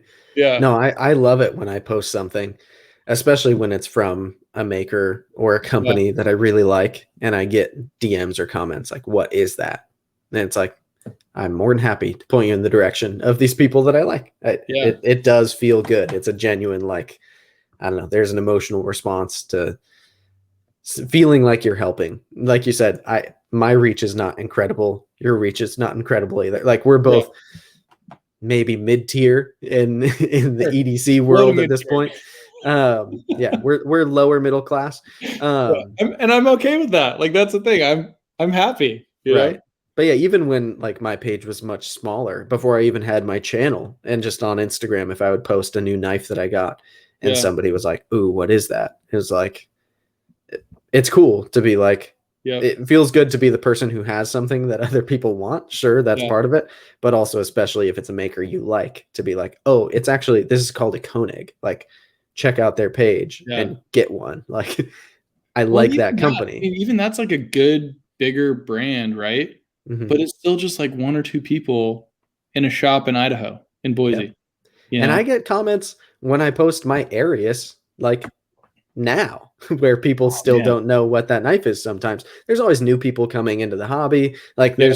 there's people who just don't know yet, and especially as my reach gets a little bigger, and sometimes like with the algorithm with hashtags, sometimes it's ending up in people's feeds or explore pages or whatever it is that like don't even follow EDC accounts, and they just see this really cool looking knife that like they've never seen before, and they Yeah. comment, what is that, like sometimes Yep. I'll click on the profile, person doesn't follow me, they don't seem to follow anybody that we have in common, and it's like, how did you Mhm. even find my post? I don't care, but like that, this is what the knife is. I hope you get Yeah. one and love it and like become a part of the community. That would be great. Yeah. So what I'll ask you this because I'm interested to hear it from you. But what's like one maybe kind of connection or partnership that you've been able to like get that was surprising to you at the Hmm, where you were like maybe kind of a fan of that person and then they reached out to you or that's a good question. I would say, I mean, there's a couple. I don't like, I don't get paid to review things yeah. yet, but I have had people give me product quite a few times at this point. Mm-hmm. Um, and sometimes it's even as simple as like with like ProTech or with TRM. Those are both companies that it was like, oh, sweet, they're willing to work with me. Like Oh, that's dude. Yeah. sounds awesome. But with them, the way that it works, that when they work with influencers, if you want to label it that, Yeah. like it's typically like early access, and you get a discount. It's not like the product is even free, regardless of your size. That's just Yep. the way that their companies operate. But yeah, those are probably like the more exciting ones. Like That's cool. yeah, when ProTech was willing to get me a Malibu, and then when they sent it to me and it was knife number 2 of production run 1, and I got it for less than the Malibu retailed for because I got it straight from them to review. It was Yeah. like, "Oh, this is cool," you know? That's And I awesome. hope I don't lose that. And I don't have shame about doing that. That's Yeah. newsflash, that's what comes with being a YouTuber or an Yeah. influencer on Instagram or anything like that. Um, but yeah, it's like it's also funny for me because with what my wife does, her reach is much larger. She Mm-hmm. makes far more doing what we do. That's why like part of my job is to take her content. I don't Yeah. only YouTube. If I Yep. don't do that, then I'm in trouble. But like for her, there's been these companies on her list that she's reached, and it's like she reached a long time ago, that make the companies I'm like aspiring to seem pretty funny, where it's like Disney, Amazon, Yeah. like big companies, and it's like she has a contact at Disney who sends her stuff when it comes out and like pays her to post things. Like Yeah. that's it makes me seem like a small fish, but it's also just it's such a different world It's what a I'm different niche. doing. I mean, do you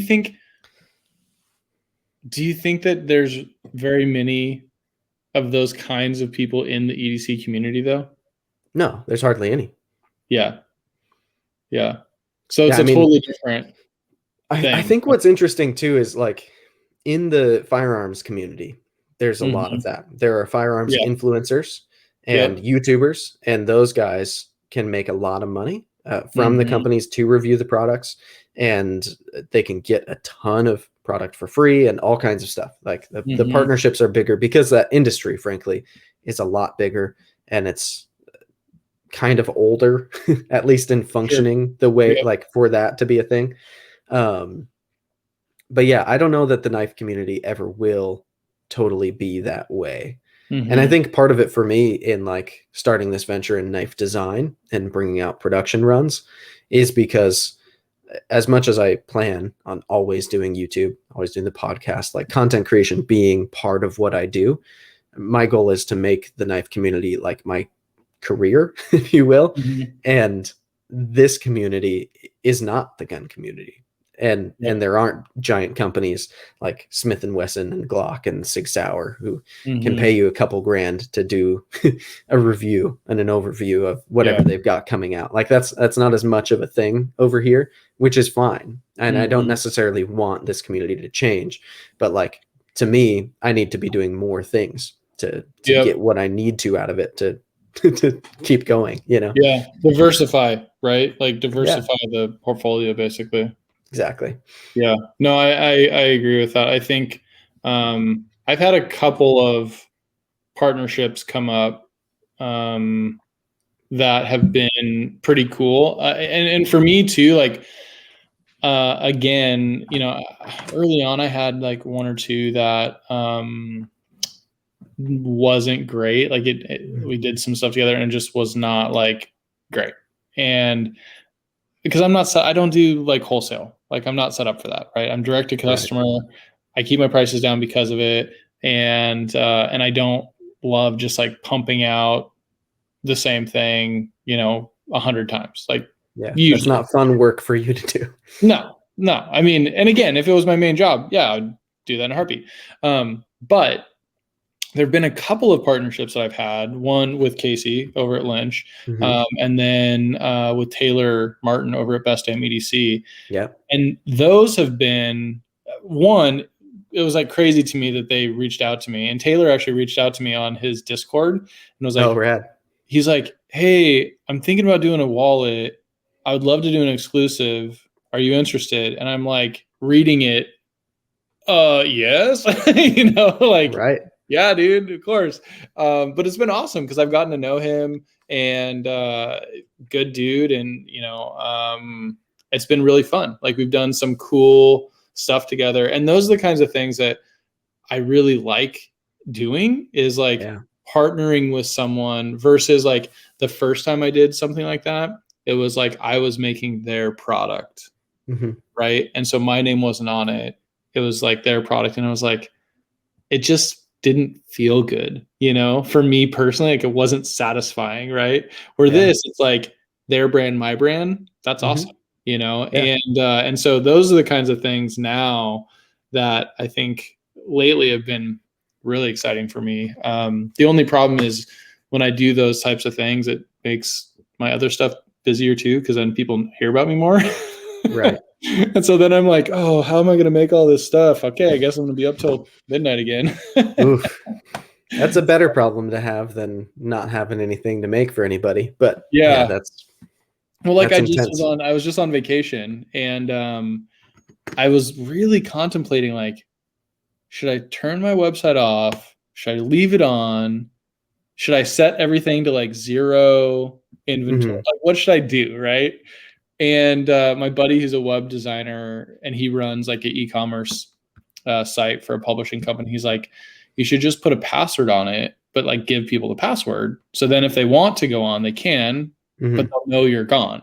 And I'm like, oh, that's a great idea. So like I made this whole like thing where it was like, I'm on vacay and the password is on vacay, right? So it's like to get in an order, that I'm not around. Right. You have to type something in acknowledging. Yes. You can't be like, hey, where's my order? It's like, well, dude, you read the thing.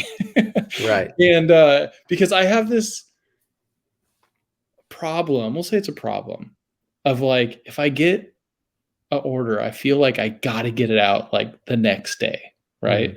And where it's just going to be weight on your shoulders. Yes. Like, I'm just like, I got to get this out. And so that's not super common though in like the leather community. Like most people are 3 to 6 weeks out. Right. And I don't do that. If I get stuff in, I make it and I send it out. Like I just get it done. And if that means I stay up late, I stay up late. Right. And, but I don't know. I like it, but at the same time, I think it might be a problem. You're a glutton for punishment. Kind of. So it was funny though, because I came back from vacation and I had like this stack of orders and I'm like, well, a couple late nights. Yeah. So, but it's a good problem to have, I guess. So yeah. And people are, I find, pretty exciting or pretty understanding when the expectation is set, right? Like just this evening I ordered I just purchased, I'm waiting because I'm in California, I got a Smith & Wesson Shield 9mm, way behind the times. I'm getting one of those, and because I'm in California, it's the Gen 1, not the version 2, which is like just the way it goes. But I saved $150. Not really with how prices are, but so since I purchased that firearm and I'm in the 10-day waiting period before I can go pick it up, I've been just getting a whole suite of things for it. And So before I even went to purchase it that day, I knew they had it in stock. They knew I was coming. It was an appointment that I was going to purchase it. So I knew I was getting it. I had already ordered a holster, which I'm left-handed. So that's Mm. a whole thing. And I wanted a left-handed appendix in waistband holster with a What concealment brand? ring. So I went through A&R Design.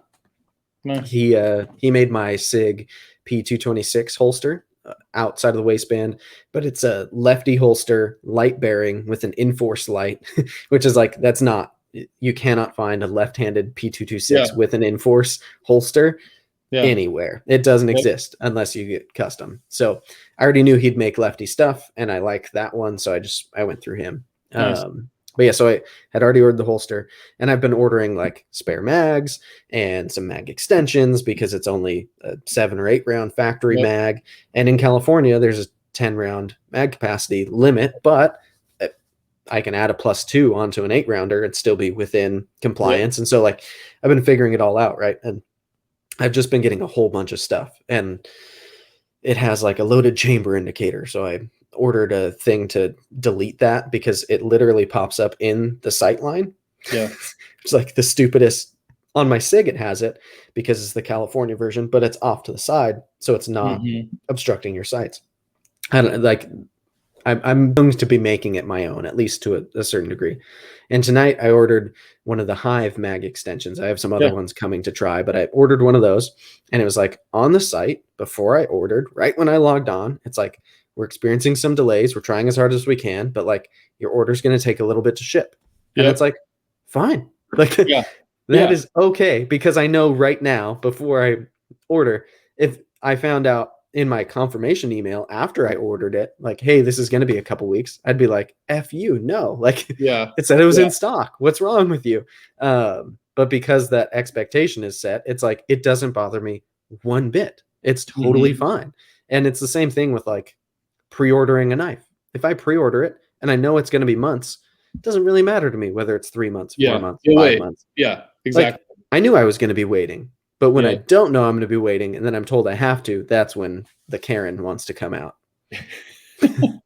Yeah. I have noticed the because you and I have talked one-on-one about firearms, but I notice on your page you don't really talk about it, and then I don't on mine. Mm. And I would say I'm probably just as into firearms as like other EDC stuff, Yep. um, if not more in some ways, right? Sure. But I don't. I intentionally don't post about it, right? Right. And I specifically don't very much on Instagram. Every yeah, now and then there'll be one in there because I just know that it can be problematic for some yeah, accounts. exactly. And my account is important to me at this point. I make money from Yep, YouTube, and my Instagram supports my YouTube and could potentially help me to make more money in the future. So I yep, can't really run that risk. But on YouTube, I have reviewed my SIG. I unboxed the holster when it came in. I'll do a full review on that holster relatively soon. Like when I nice. get the Shield, I'll do an unboxing Yeah, first impressions video on it. Like you can mark it as like this has firearms content in it. It won't be monetized, is what it hmm, is. But like I think that's valuable information to put out. And I'm not like yeah, trying to hide that I'm into firearms. But yeah, strategically, I don't think it yeah. makes the most sense to Well, just and I feel like Instagram though, it can really hurt your reach on Instagram, right? Where it's not even like you're not monetized. It's like it just no one sees it. yeah, Zuckerberg does not Yeah, like that. yeah. And so, I mean, for me, I kind of the same thing. Like, have just decided like, man, it's not really worth it because it's like that's the really my main marketing channel is Instagram for because I don't do any paid marketing at Yeah. all. I give a lot of stuff away, and that's it. Like I give a lot of projects away, but that's it. Yeah. And so to have that be hurt by like, oh, here's a cool, shot of whatever. It's like, that probably isn't the best idea, right? But then Right. I look at some of these accounts where it's like, that's It's all all they they put. post about.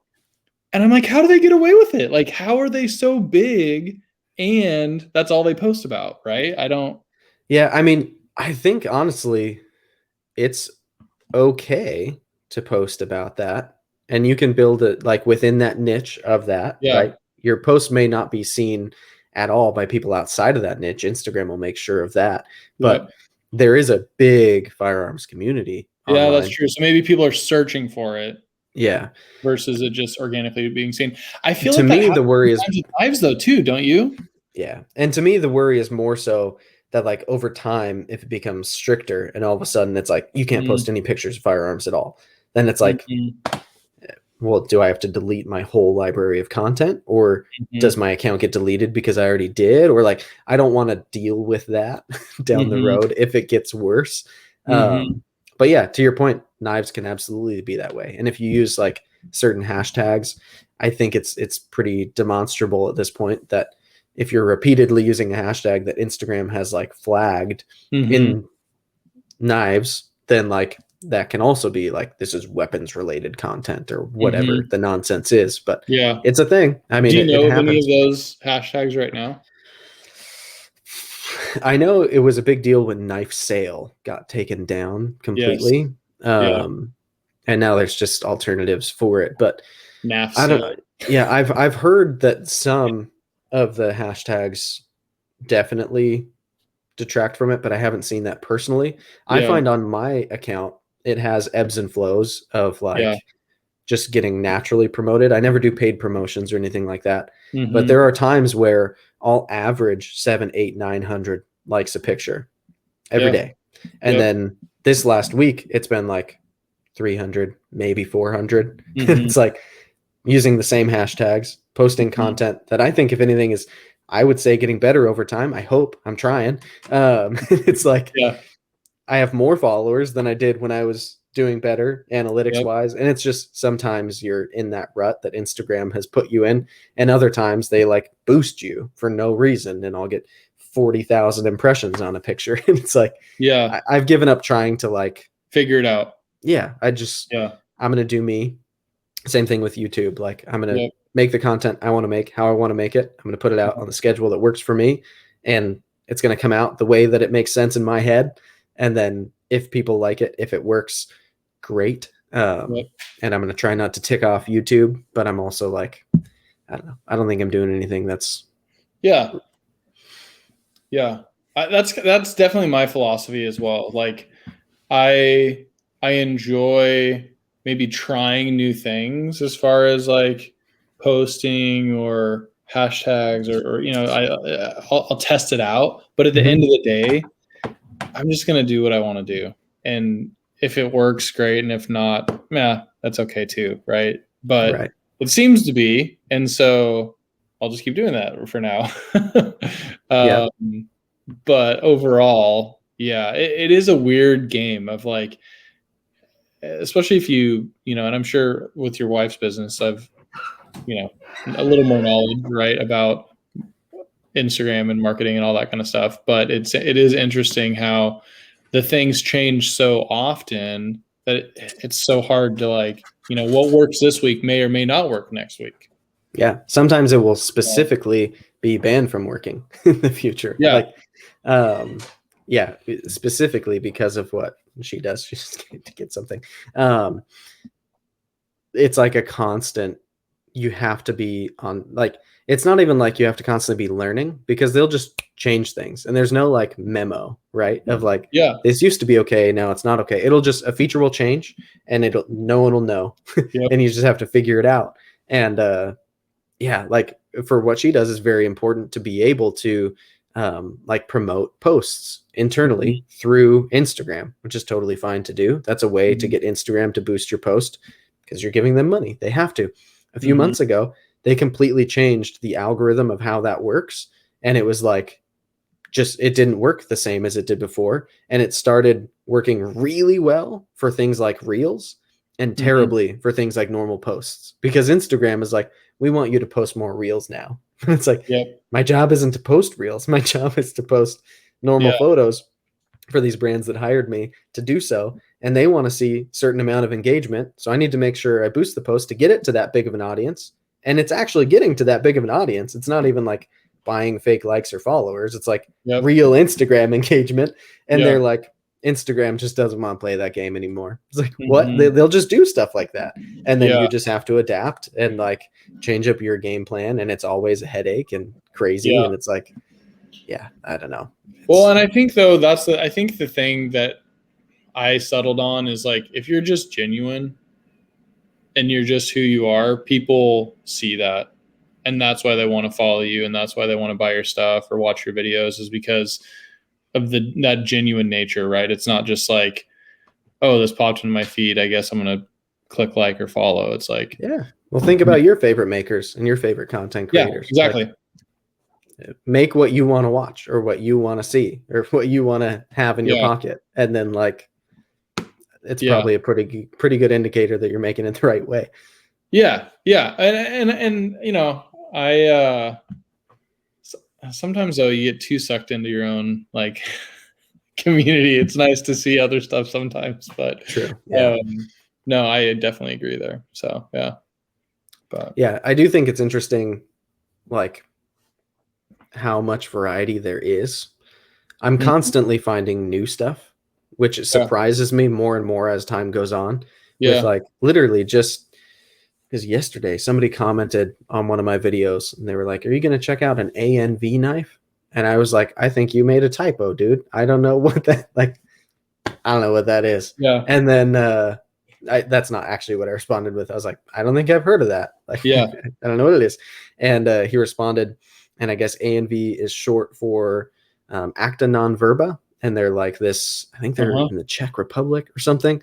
And I checked out their Instagram today, and they make a few different folders, a few different fixed blades, and I feel like I may have like seen one as I was scrolling through someone like in someone's picture or something, but it Yeah. didn't catch my eye in the moment. I didn't realize it was from a maker I'd never heard of.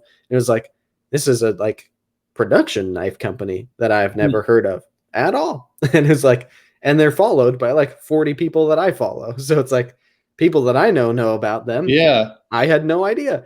And That's awesome. that's not that uncommon though, which is weird because it's No. like it's the space that I constantly dwell in. And so for Yeah. me to be like finding new companies and new niches and new like content creators all the time that it's like, Yep. oh, you've been doing this for years and I didn't even Yeah. know you had a YouTube channel and you make knife content. Like, how did I never see your videos before? Yeah. Like, it happens. Even when you posted that Holt haptic, I feel like I had seen those, but I never really knew Mm, what it was. And then I looked them up. I'm like, oh, these are amazing. yeah. Right. Or like another one that I just found recently was the skiff, those Oh, knives. skiff is awesome. I would Yeah, love to get a drifter. I know. And I had seen, you probably know, but do you ever watch Advanced Knife Pro? Yeah. He's Yeah. for years has been probably my favorite YouTube channel. I So love Advanced Knife Pro. yeah, so I really like him too, and I've gotten to know him a little bit because he's another one of those people that did a review for me, which Sure. I still think to this day is the funniest slash best review It's got to be. of one Mark of my is wallets hilarious. ever. Like he talks about Did like he gun use fuel and did he stuff like use that, the right? blue lines to measure things?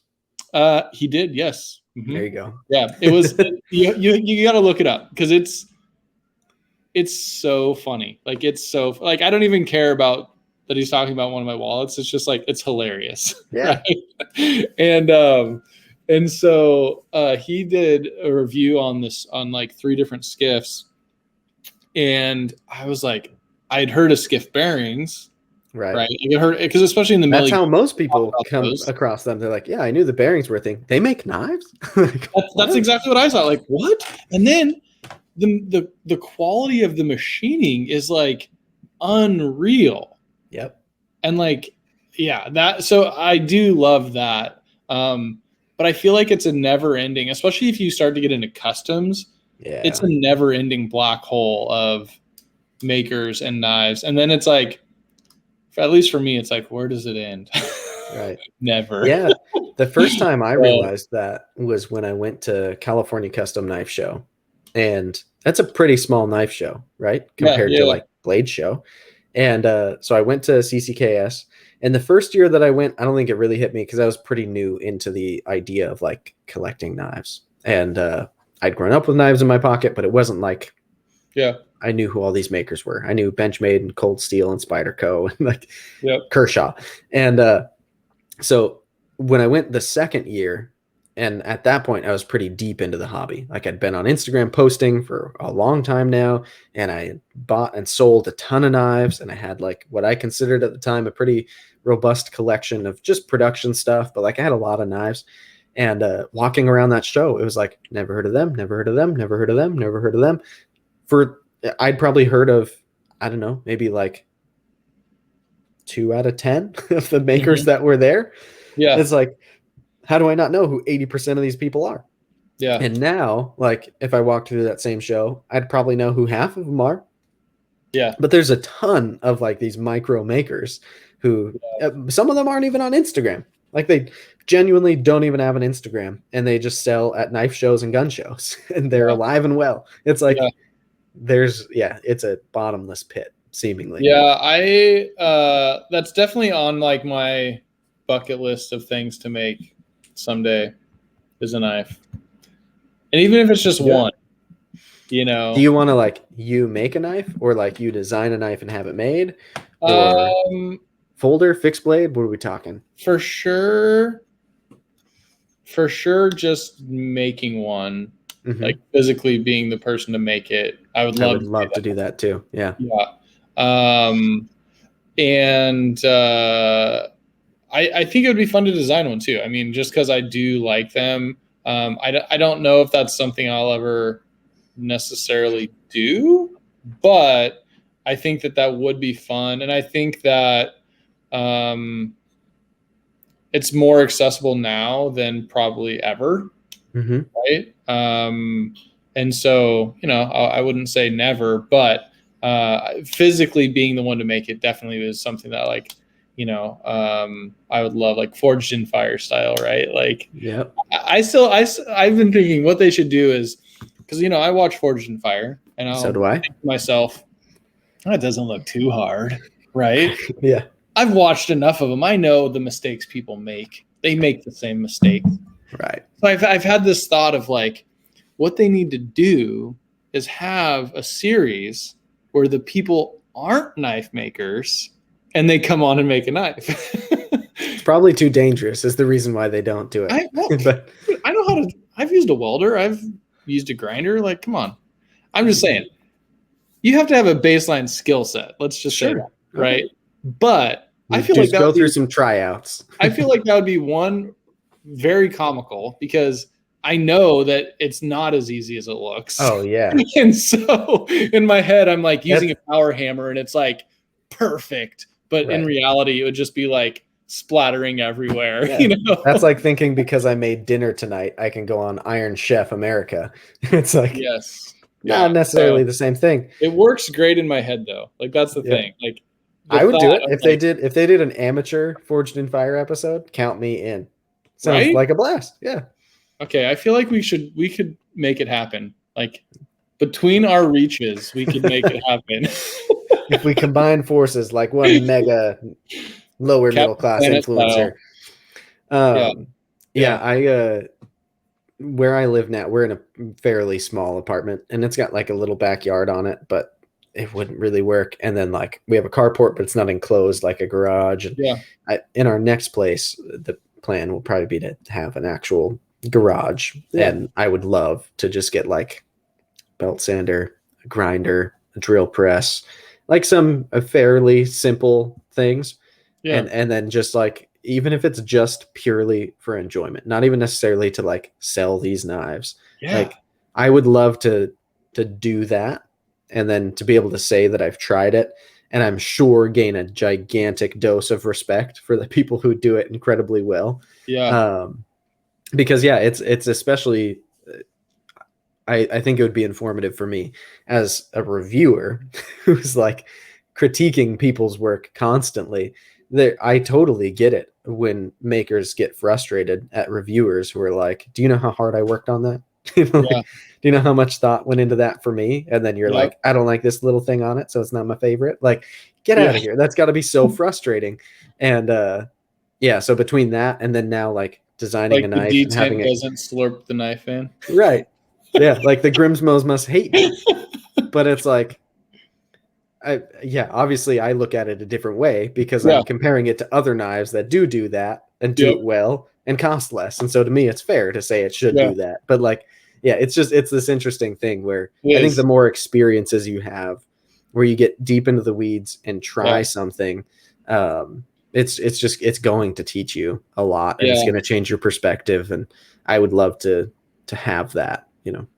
I actually I found out not probably within the last year, a buddy that I went to high school with, and we were friends in high school, but kind of fell out of you know, it's like we've been graduated like 20 years, right? So it's like you Yeah. don't talk to people that you went to high school with. And I just found out I like years didn't a ago, year after I graduated high school. I same. wasn't I talking was to the exact anybody, same way. but Like, I have two friends that I've stayed in contact with. Everyone else, I'm like, whatever. yeah. But this guy that I was friends with in high school, he is a chef knife maker, and they're like multi-$1,000, like, dude, the craziest, like as crazy as some of these like, you know, custom folders are, he's doing the same kind of like mokutai inlays and just Dude, like that's a whole world. insane things. And he does it here, like in the same town I live in. That's epic. You should It's visit his crazy. shop. I know. I want to. Like, I would love to actually talk to him and be like, "Hey, help me make a folder." Yeah. Dude, so when I was talking to Alex Steingraber, the last Yeah, episode yeah. that I did, it was interesting because he was talking about He does the the shark, right? actual, yeah, yeah, Okay. Yeah. the shark and the Sasquatch. And Uh, so we're talking about the size of the market. And I forget, I'd have to go back and listen to it, but he talked about how it's broken into two segments basically, where there's like culinary knives, and then yep. there's like the tactical is what they call it Yeah. segment, and that's where folders land, right? And like EDC fixed blades and like Yep. that realm of knives that's not culinary. It basically falls into tactical, which is hilarious that it's all lumped into that word because I Mm-hmm. reject that. But anyway, the culinary world was actually like much larger, I think, if I remember correctly. It was at least bigger than Oh, the I believe whole it. world of, and but it's crazy too. Like you think about even in the realm of folders and like EDC tactical type knives, you think about all the knives sold at Big Fives and Walmarts and like in sporting goods stores and stuff. Yep. Like there are a lot of knives sold. Granted, not as many as kitchen knives, of course, because Yeah. everyone has kitchen knives and not everybody has Well, and another not type of just knife. that, but if you think about within the EDC realm, who is actually using those as their job, right? Like True. maybe you could make the case for a police officer or maybe someone in the military, but Right. like you and I, we cut up boxes after we go to Costco. Hey, it is And my job. I'm a YouTuber about yeah, knives, yeah, yeah. bro. That's true. Okay. But I'm just saying, like, actually using them for that. It's a very small percentage. But like Right. a chef's knife, some people, that's like they use it 6 Yeah. hours a day. And there's a whole kitchen staff in every restaurant. Exactly. There's a lot And of so, I knives mean, it for them. kind of makes sense in some ways that that would be bigger because it's like, no, my livelihood is coming from this tool, Yeah. kind of like a carpenter with a hammer. And so it I kind of think makes sense. I'm trying to put a dent in it though, because with the size of my knife collection, I have more knives that fit in the tactical collection than probably Yeah. 10 people have in the culinary selection. Yeah. I think people collect those too, though. Like, especially seeing these knives that my Yeah. buddy makes, like, they use them. Like, they actually do use these knives. Like, they're totally meant to use. But some of these people that follow him, like, I've looked at, like, his followers, and they have, like, 6 of these knives that cost, like, 3 grand each.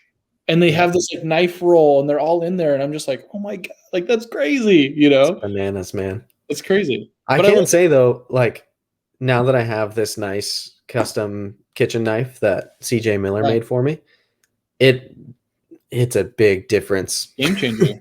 I mean, I had used some decent kitchen knives before. Yeah. Like when I was a kid, for one of my mom's birthdays, we got her a Wusthof, which was like it was Yeah. what she wanted. She Yeah. loves to cook, and she still has it. I'm sure it desperately needs a sharpening at this precise moment, but we got her that, and then factory second sale for Spyderco this year, I got a Spyderco kitchen knife. That's like Yeah. up to this point, it was the nicest kitchen knife I'd ever used in terms of its geometry and the way it Mm-hmm. felt in hand. Like, it's really nice. But this thing, I was shooting some B-roll tonight while I was cooking with it. Mm-hmm. And it's just like, I mean, it's a pleasure to use. And Yeah. anybody who does any cooking uses knives. And it's Yeah. like, I probably use a knife in the kitchen as much as I process cardboard and stuff. So it's crazy to me that it took me this long to get a really nice one when I've Well, filled yeah. my house with folders and fixed blades for other purposes. And you're using like a really crappy kitchen knife, right? Yeah. Yeah, I mean, we My had kids like make fun of me for okay that ones. actually, because we used to have some nice knives. They got kind of old and gross, and we don't use them anymore. And they give me a bad time all the time of like, you have all these nice knives, and our kitchen knives suck. And I'm like, Yeah, yeah, okay, I need a nice kitchen knife. got me.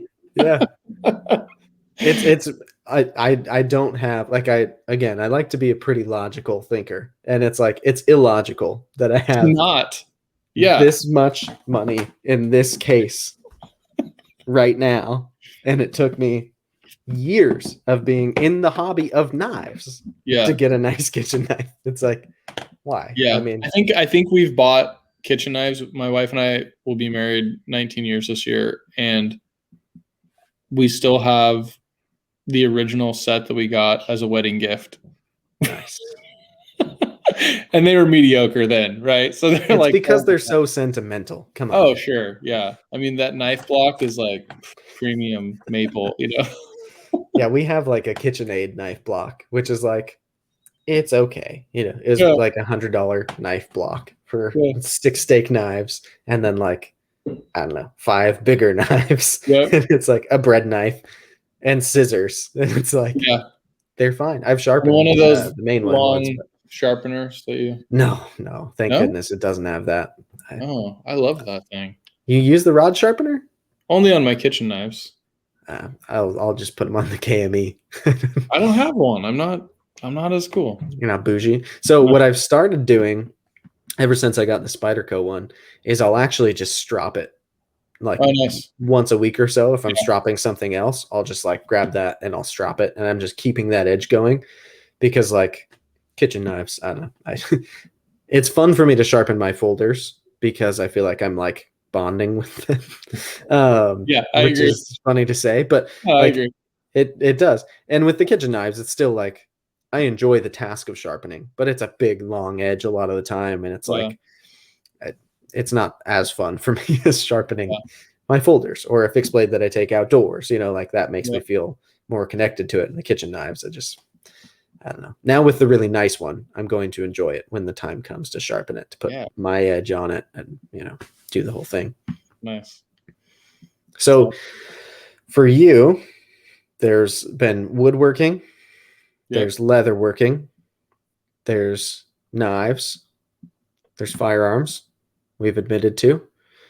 Is there anything else hobby wise that you find you're Hmm. into or takes your time or your attention?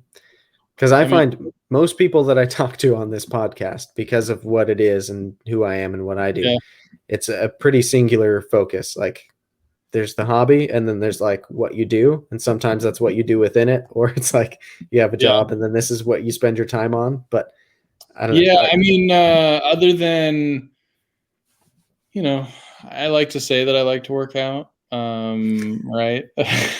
I used to be really into that actually a lot, and I'm just not as much anymore. The only But way I can honestly say that is if you count hiking, because I love hiking, yeah, yeah, I but love to get out and hike. But that's not lifting weights. So, no, I used to really be into lifting weights, and I would do it, you know, pre-COVID. I'd go to get up at 4 in the morning, 4:30, go to the gym, and then ouch. go to work. And so that was like my routine. And so I did that all the time. And now I don't as much. But I have 3 kids, and so being married with 3 kids, like that's a lot of my time. I'm married with 1 kid and it's all of my time. So yeah, Yeah, I and feel you. so I mean, really, for me, this is outside of my day job. Like this is my kind of hobby for sure. So yeah, Yeah. yeah, And so I know when we first started, you started talking about how your like gateway knives were like the Gerber flat iron. You said one other one. Um, how has the progression been over time? Has it been pretty linear for you? Um, yeah, I think so. So I had the Gerber flat iron. I think was my like first that and like the Kershaw barge. Have you seen that? It has like a pry bar on it. Yeah, yeah. Hmm. It's actually a really cool knife. Like I feel it's a like you pry just bar. posted a picture of that the other Yeah, day I while did you're in because I was Hawaii. on Yeah, vacation. I took that with me, there you go. and people were like, because I had said like, "Oh, I'll take it because I don't mind losing it," and then I had a bunch of people comment like, "You can't even buy them anymore. You can't lose it." And I'm like, "Okay, that's true. Like they are discontinued, but it's $15. Like I'm not really Right. concerned." $15 and you've been using it for years. Oh So yeah, I beat the crap, dude. We did a remodel, and I was literally like cutting sheetrock away from the ground with it, you know, epic. and it's still awesome. Like it's a tank. Like you can't. Yeah. I tried to take it apart one time to clean it, and I couldn't even get it apart. And I was just like, whatever, I'll just leave it. So and then the CEO, the CRKT or Yep. Columbia River Knives Company, the CEO. Those were kind of like the three first ones, and then I got a PM2 That's a big jump. gifted to me, Okay. right? I had really wanted one, and a guy that follows me just like sent me one out of the blue. Dude. It was awesome. Like it was actually really cool. Like it was a really neat thing that happened. And then I got a couple more PM2s. So I got the copper one, which I still have, and then I got a custom. I built a custom one, so I got Hmm. a 110V or S110V. S110V, right? Hmm. That had the Burple scales, Yep. and I got some knives from or some scales from Chris. Some, Cerberus. yep. And the guy that I got it from, he had done a like acid stonewash on the blade. And so that's like my most custom knife. Hmm. And it's one of my favorites. And so I had those three, and then I got the purple and oh, I can't even. I only had this knife for like a week, but the DLT purple PM2. Yeah. The crewware. Yep. So I got that, and then I got the avocado one, the rec one, the PM2. This one. Yes, but that was so similar to my custom PM2, Mm. right? Like it was like both had green scales. The blades were, one was tan, one was stonewashed, but they were so similar to me that like I just couldn't justify having both, Yeah. right? I feel you. Yeah. Because I knew like I'm going to use one more than the other. And so I went through this phase of like just acquiring. Like I won some raffles, and I bought the rec one. Like I saw that post pop up on Instagram, and I just got it. Like it was just like Yeah. boom, I saw it, I got it, right. And then I had gotten that Kaiser Feist that I had that I Hmm. traded with you for the Ojimbo, and so Yep. I had that, and then I got a Shaman, and I That's right. had I was trying to remember what I traded to you for that yeah, it was Feist. the Ojimbo. That's right. That was the Spyderco that I owned for the longest up to that point. I'd had Yeah, that Yojimbo for a long time and loved it. It's a great knife. I know. I loved it too. I had gotten a bunch of knives, right?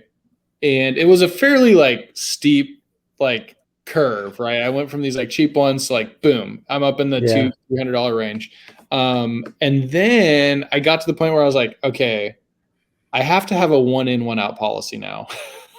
So if I want one, I need to sell one, Something's got to right? go. Yeah. Yeah. And I used to do so that. yeah, and so I actually sold off like 5 knives to fund a firearm build that I was working Mm. on. right? Rad. And when I did that, that's when I was like, okay, I'm at a one in, one out. Like I have 6 in here that I really, really love. So I have the original PM2 that's like totally changed now. So it has Cerberus white scales, blue lynch clip, black hardware. Love this thing. And it was a gift, so it's like I'm never gonna get rid of this, right? Yeah. And then I have this one, which is like my custom one. Nice. Love Linden this micarta. one. Yeah, the linen micarta, and then the copper, which I love the weight of it. I know you don't like the weight of it. I love the weight of it. It feels like just like so substantial, and like Rex 45, like it's always sharp. I love that. Mm-hmm. And then the one that I just got, the Shaman, I was like, okay, I got to get that. And then I have in here the micarta sheepdog, Mm-hmm. which I love this, and then the Mordax. Mordax. Yeah, which I actually sold a SNG, ProTech SNG. So that was the most expensive knife that I actually ever bought, because quite a few things I've like traded people for, or Sure. like, I've done trades or different things like that, right? And so that SNG was the most expensive one I'd ever purchased. Mm-hmm. And I remember when I bought it, I was like, ooh, that's a lot of money. Which, I mean, if you look at other knives, it's like, it's $240 or something like that, right? Right. Which is crazy. But I'm at this one in, one out right now. And everyone I have in here, I really love. And I have a couple others in a little vault case that are like, I have a copper Elementum, which is awesome. And I Good have knife. a couple of other, like, not lower end, but just not expensive knives in there, but that I really like. And so I don't, as of right now, I feel like I'm good. Like, there's nothing that's out there that I'm like, I want to get rid of to get. Yeah, that's good. You should savor that because. And so I think I'm gonna try. So Yeah, it's funny. I was talking to a buddy the other day, and he's been buying a lot of knives, and it's like the second something comes in, he's already hunting another thing, and yeah, people always tell me they blame me a lot of the time, which is like nice. whatever. Like, just because I reviewed a knife doesn't mean you have to buy it. Calm down. Yep. Um, Yeah. but it was funny because he was like, I don't know, like I should probably slow down, right? And I was like, Yeah. here's the thing. If you're having fun, if it's making you happy, if it's not detracting from another part of your life to be spending the money on Yeah. this, then like, sure, it's a hobby, like Yeah. people spend a lot of money on a lot of hobbies. And like, I buy a ton of knives all the time. I also sell a lot of knives to fund the knives that I'm buying out of Yep. necessity. But I was like, if you're trying to buy these knives to fill some kind of void and you think that you're going to get to a point where one of Mhm. these all of a sudden is going to make you feel satisfied, that's not going to happen. Yeah. Like Sure. it, Yeah. even for me, it's been very rare for me to get a knife that makes me feel like I don't need to buy more knives right after. Like the first time I got an Arius, it did that to me for a while where I was like, I'm good now. Like this makes me, I feel content, but it didn't last all that long. The Sharp by Design Evo Typhoon, when I got one of those from the first run, that one I didn't buy a knife again for a little bit. I felt really content with that one. I think it was actually like 2 or 3 months. Now that I have the channel, it's probably not going to happen because I'm always bringing stuff into Yeah, review. But exactly. it's Because like, you have a reason for it. yeah, but even then, it's Yeah. like, even before the channel, I never found that. And I was buying knives that were pretty expensive, and pretty limited and really cool. And like, Yeah. I loved so many of the knives that I got, but I think if you're buying knives to fill a void, it's the wrong thing to be doing. You should probably figure out why that void is there instead of Yeah. trying to fill it with sharp objects, Yeah. I think the one knife that is probably on my like list would be a Roosevelt. I'm so glad I have a book spot. It makes me happy every Yeah. time that I think about it right now. Because I followed that guy. I've actually followed him for quite a while. Mhm. And uh it kind of goes back to my love of just like the maker, right? Of like, he seems like a cool dude. I love the transparency into his process. I love that he kind of makes them one at a time. Like, they're not one at a time. Like, he does batches, but I love that they're just like made by hand by a guy in a little shop by his house. Like, that to me is so cool. And I think it's because like I like to make things too. And so I appreciate that it's made like that. Right. Um, and nothing against like a production knife at all. Cause I mean, I don't have any custom knives. You know, I have Right. production knives. That's what I have. But the Yeah. ones that I like the most are the ones that I have customized. Right. Sure. Yeah. And so I think I'm at that point right now where like just a stock, like a plain stock knife for me is probably like, it's okay. But like if I got, you know, another like the Shaman, for example, I like it because it's a specific blade steel, specific scales, you know, blah, blah, blah, blah, blah. Like that's why I like it. Right. Yeah. And I'll probably change it at some point. Right. Sure. But that's kind of the fun part for me right now is like that customization and really making stuff like my own. Yeah, Right. absolutely. So Question for you on the Shaman. How do you feel about the Tarot Tough compared to micarta? I Like don't if know. I if was if no thinking one about told you that it was that. different and you got it and they were like, this is a micarta knife, would you think anything different? Or because I really like Tarot Tough and I've grown to, I don't know, I'm torn. I love micarta too, but the things Yeah, that I've had in Tarot Tough, I might even prefer it a little. I feel like time will tell for me a little bit. Because I will say, like, it feels a little bit more like plasticky, right? Hmm. And that's maybe because it's used too. Like, this was a user. The guy I bought it from, it was a user. And so I think he had these scales on here for a while. So they're maybe already worn down a little bit, Mm. right? Like, kind of Yeah, worn when out. I got mine, my Fireside Co scales, they were like kind of fluffy out of the Yeah, box. these aren't at all. Like, this Very is like fabricy. really smooth.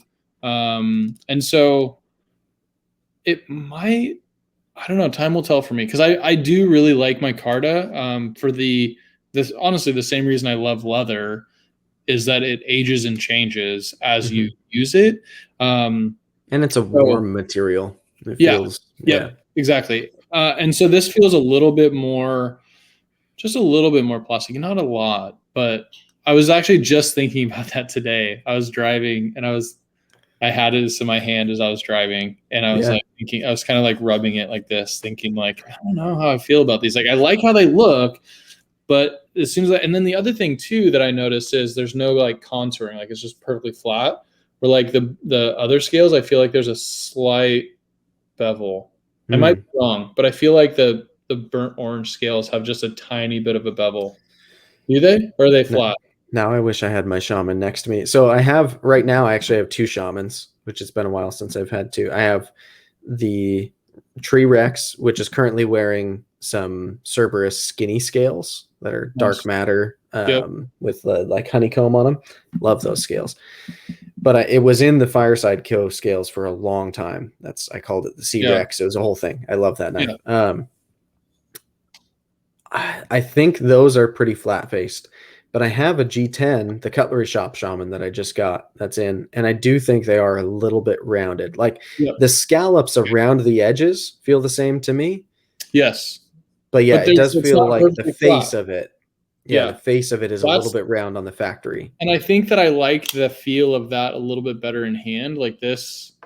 Mm, To me, that was the differentiator too. Just like because size wise, it's very similar to PM2. It's, hmm at least the handle in your hand feels similar. hmm And I think that that was one of the things with the stock scales that I liked a little bit more was that The rounder scalloping. feel. Yeah. Yeah, that rounder feel. So, yeah, the jury's out for me on these. I don't know. Mm, We'll see. But the knife in general, like yeah, I love the Rex 45 Shaman. Like next to the PM2, it might be my favorite right now. yeah. So, and you have what I find also interesting is you have a small collection of knives that you purposely keep small, and half of it is PM2s. Yeah, What is yeah. it about the PM2 that makes it so worthy of all of that collection space for you? Because I'm a big PM2 lover as well. I've got Uh, I mean, I like a little bit More. bigger of a knife, Hmm. right? And I think that it fits that for me. Like, for example, the Elementum and like the Banter, right? Hmm. I really like, but they're kind of small.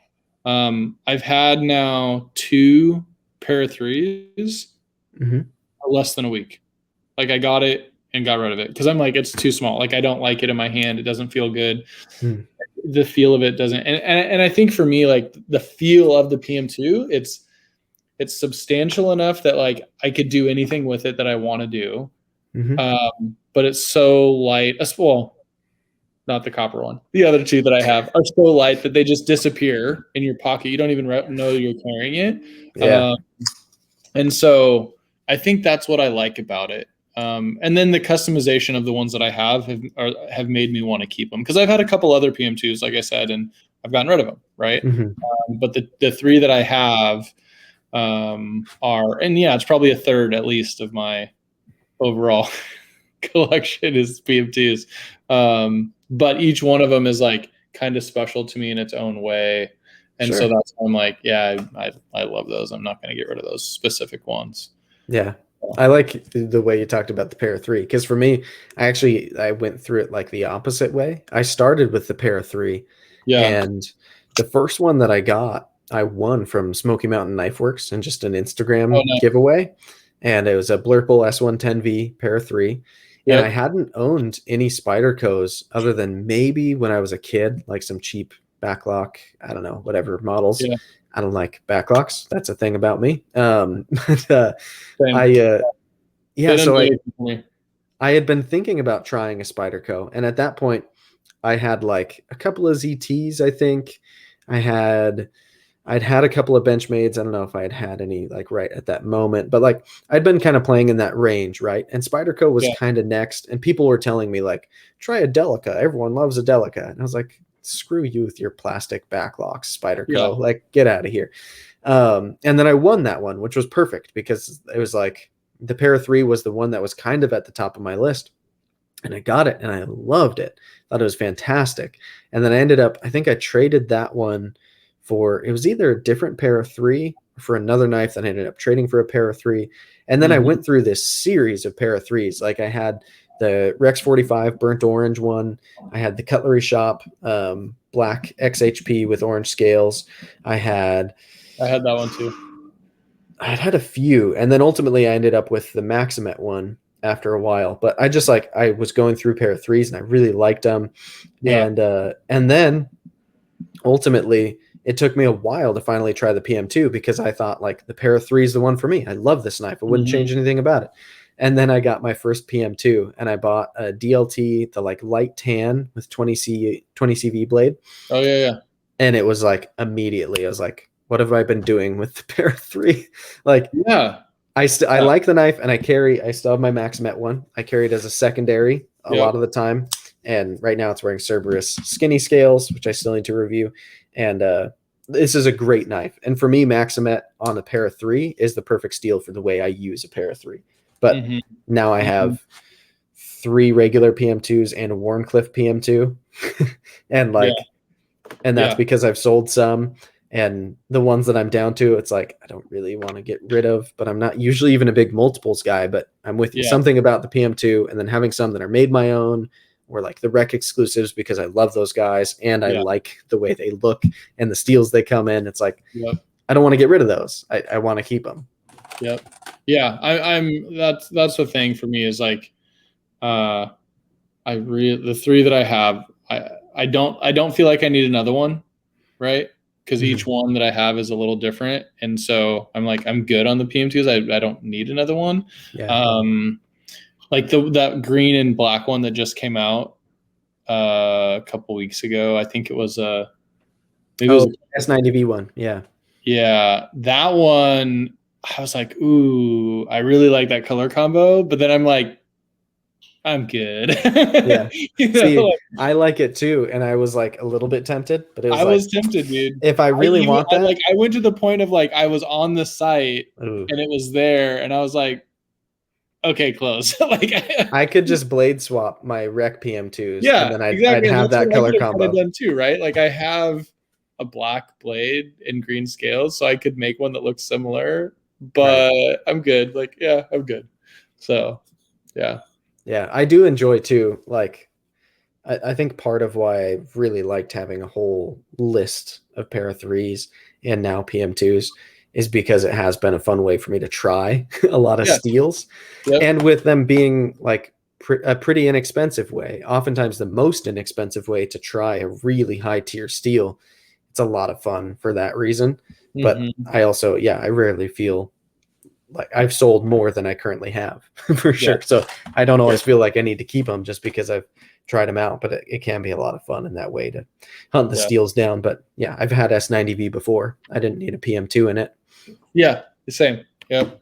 I've got 10V. I have 204P. I have Maximet. Like, Yeah. what do I need S90V for at this point? Yeah. I've got bases covered there. Yeah. For sure. So, but no, it's good. And I think, yeah, I'm very happy with what I have right now. So maybe that'll change. I just got this one like this week. So Yeah. it could change. So, Let's see. and you said the Roosevelt is kind of a grail. Yeah, I think so. That would be the Yeah, most you've spent on a knife, though, for sure. If it the would be the most I've spent on a knife. Yeah.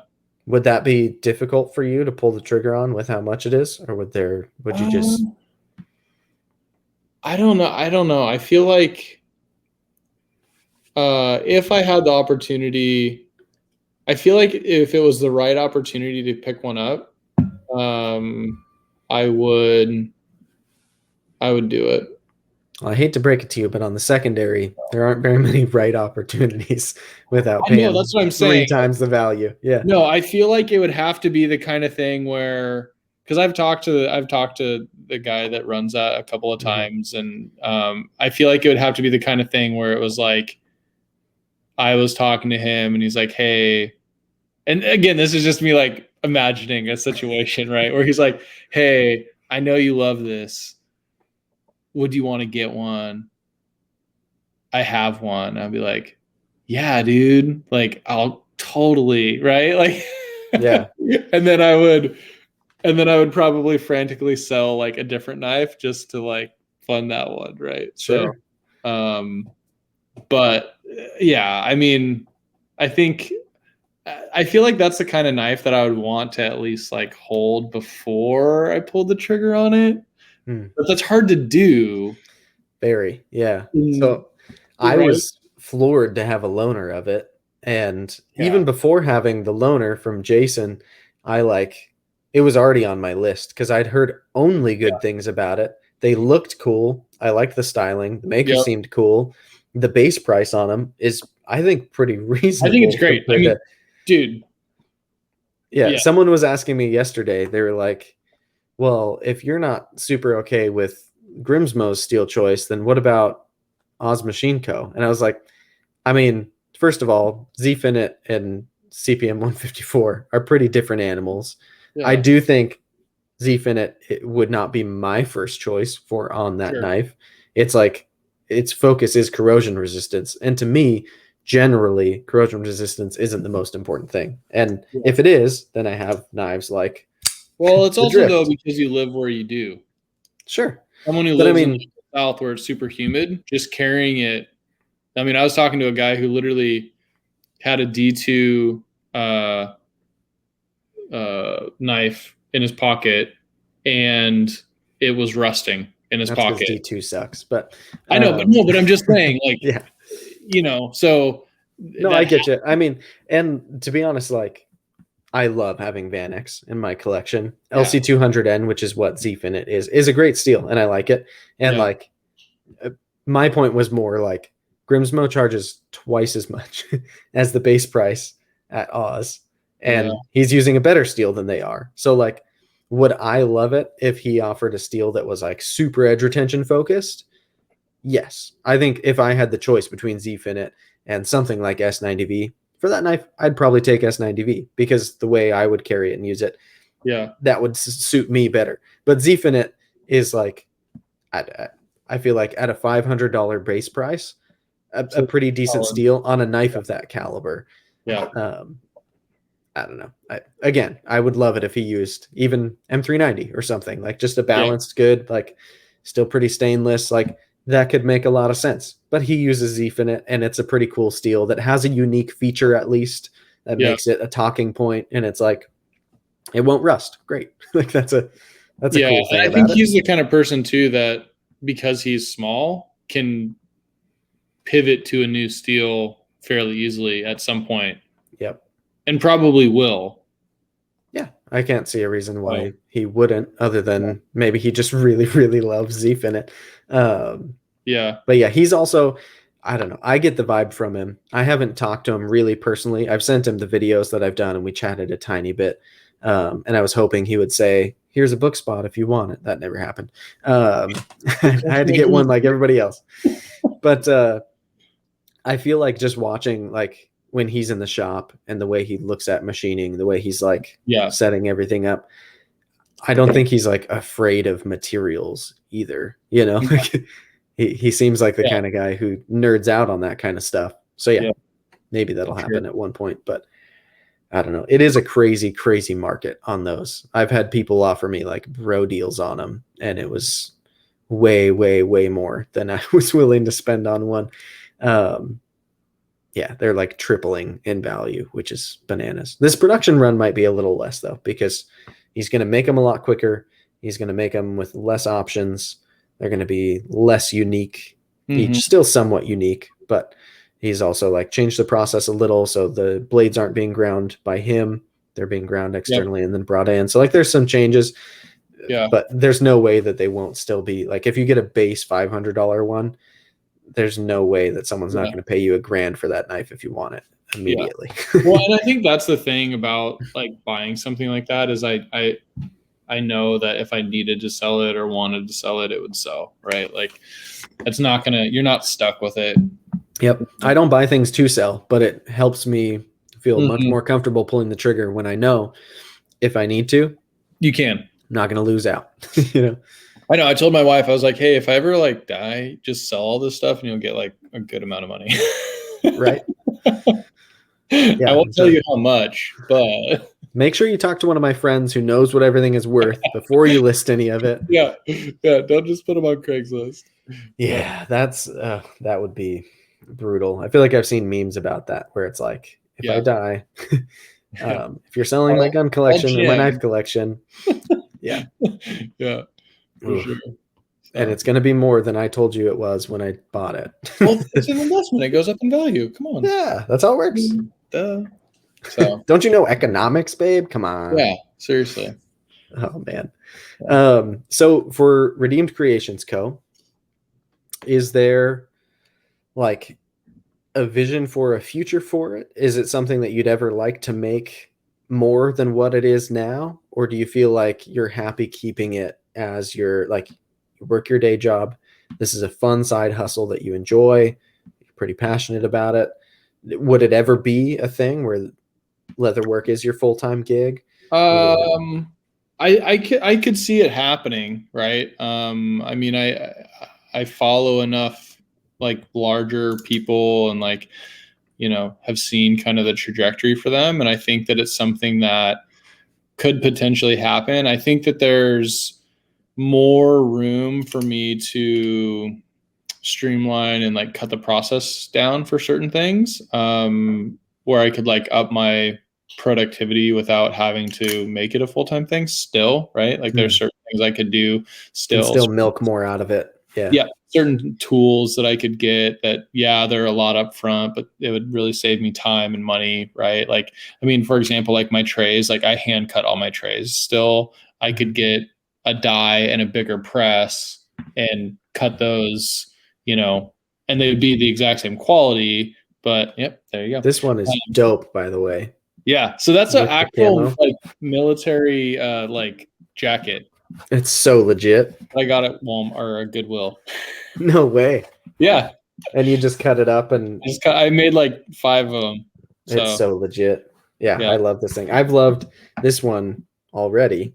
Nice. And this one is just like next level. Yeah. I thought you'd like it because I know you like camo too. So yeah. Sorry, I didn't mean to cut you off. No, you're totally fine. So I think there's a couple of things that I could do that would help me kind of speed things up in certain things.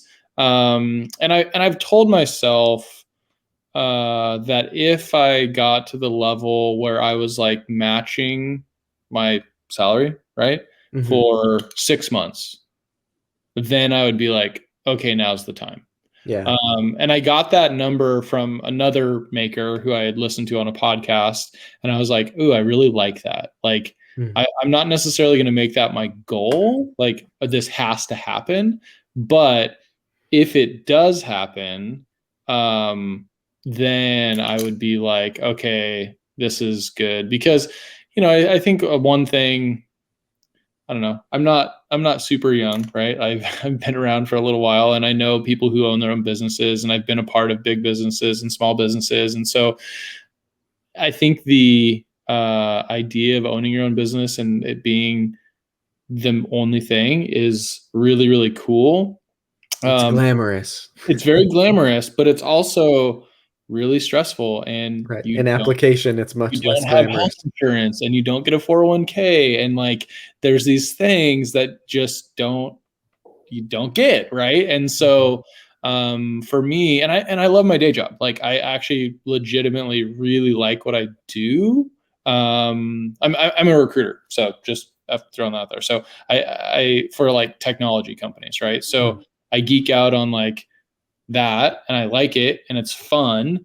And I really love the space that I'm in. And so it would be hard, for me to just walk away from that. I think one thing that I've thought about is like, I would be willing to maybe hire someone to help me if my business got to a point where I couldn't do it on my own, right? Like if I was like burning out, like not able to do it. But I've also thought about, maybe just because there are some makers that I follow that's like they release a certain number of things and that's all they sell. Yeah. But Just do drops.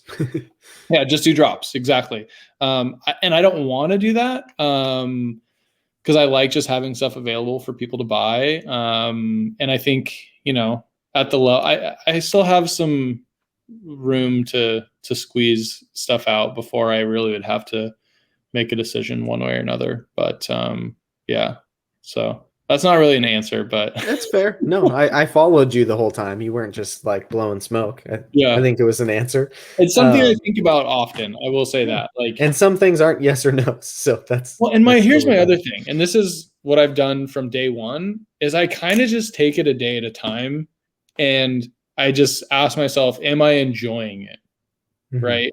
And I still am. And doors keep opening within the leather work for me. And so I just keep going through them. And if that leads to, me doing it full time, awesome. I feel like, that decision wouldn't just be mine alone. It would be Of course. mine and my spouse's, so, and that's where it would have to be pretty substantial for me to go to my wife and say, hey, babe, I'm going to turn in my notice and do this full time. Right. So, Yeah. That's yeah. not something that can be taken lightly. Yeah. I get that. Yeah. So you've mentioned a few times that you listen to a number of podcasts, and I Yep. like that because I'm also, not only do I make one, but I like to listen to them.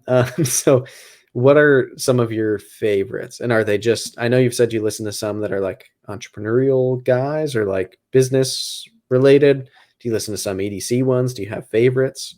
I just started listening to some EDC ones. I was listening to, let me see, the business wise, the ones that I really like are, there's one called The Side Hustle Show that's really good. And then another one that I listened to for a long time was Smart Passive Income.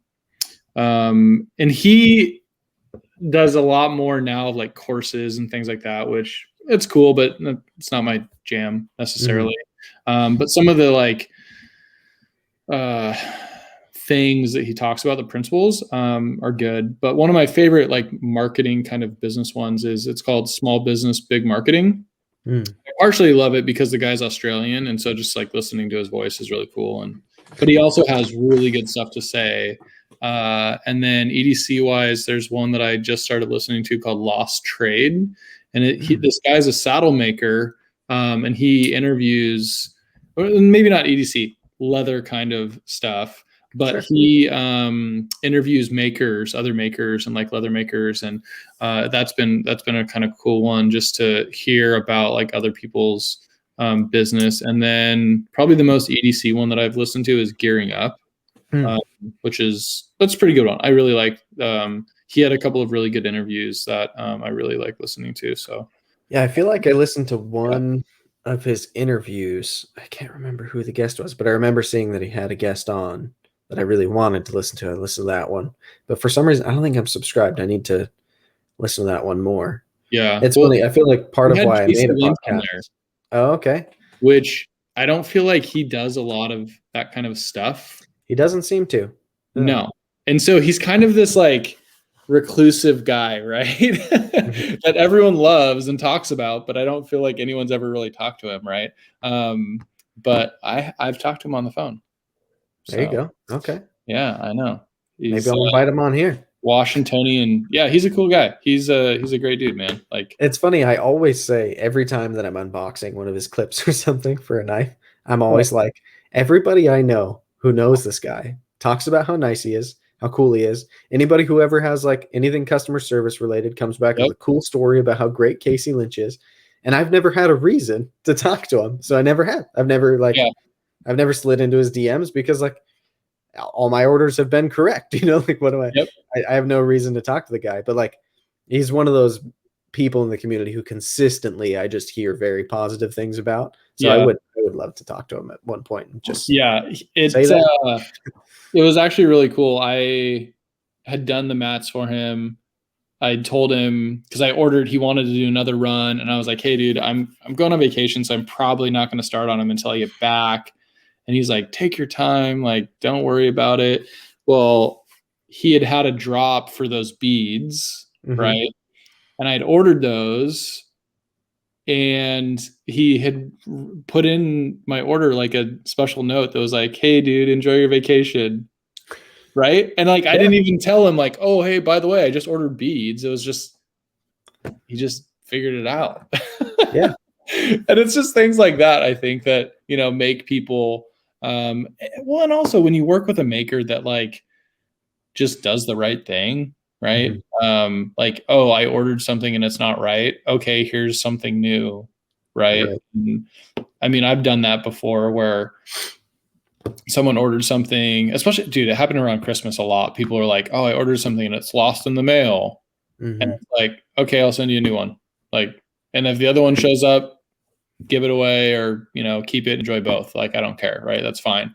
And I Right. think it's those kinds of things that really make a bigger difference, because cost wise, yeah, I'm taking a loss, but at the end of the day, that person saying, "Oh man, this guy's great," is Yeah. worth 10 times more than the Dude. cost of, a leather wallet. Right. And the bad experience too of if Yeah. you don't take care of it well. Like even if Yep. you just handle it like minimum level and give them nothing to say about it, Yeah. then they won't even make them more likely to want to order from you again, let alone tell other people about it. I talk to friends about this all the time where it's like there are certain businesses where they have baked in. I was talking to a buddy who's done consultant work for like large, very nice hotels. And it's Mhm. like some of them have these budgets built in where they know every member of the staff who is customer facing Mhm. has the ability in the moment to spend up to $20,000 to fix a problem and make this person's day better because they know the lifetime value of this customer at this crazy nice Is worth hotel more than that. is hundreds of thousands of dollars. Yep. Like, and it's a drop in the bucket if you make them happy. Plus, now they're going to want to have their kid's wedding here, and they want to bring their friends here, and they want Yep. to tell their friends about it. And like Mhm. something as simple as like, oh, we missed this person's wake up call. So when we call them, we're going to be like, we are so sorry, Mr. Mrs. So and so. Like, totally our bad. Here's what we'd like to do. Let me know if it's okay if we book you a first class flight because we saw you were supposed to depart at this time. We're going to book you one first class to get there the next flight. We're going to arrange for all your blah, blah, blah. Like, We're Yeah. going to handle it and we're going to Yeah. make it better for you because we made this mistake. Like, that makes a difference when you're Yeah. selling a $20 pocket clip or a $40 wallet or like whatever it is, right?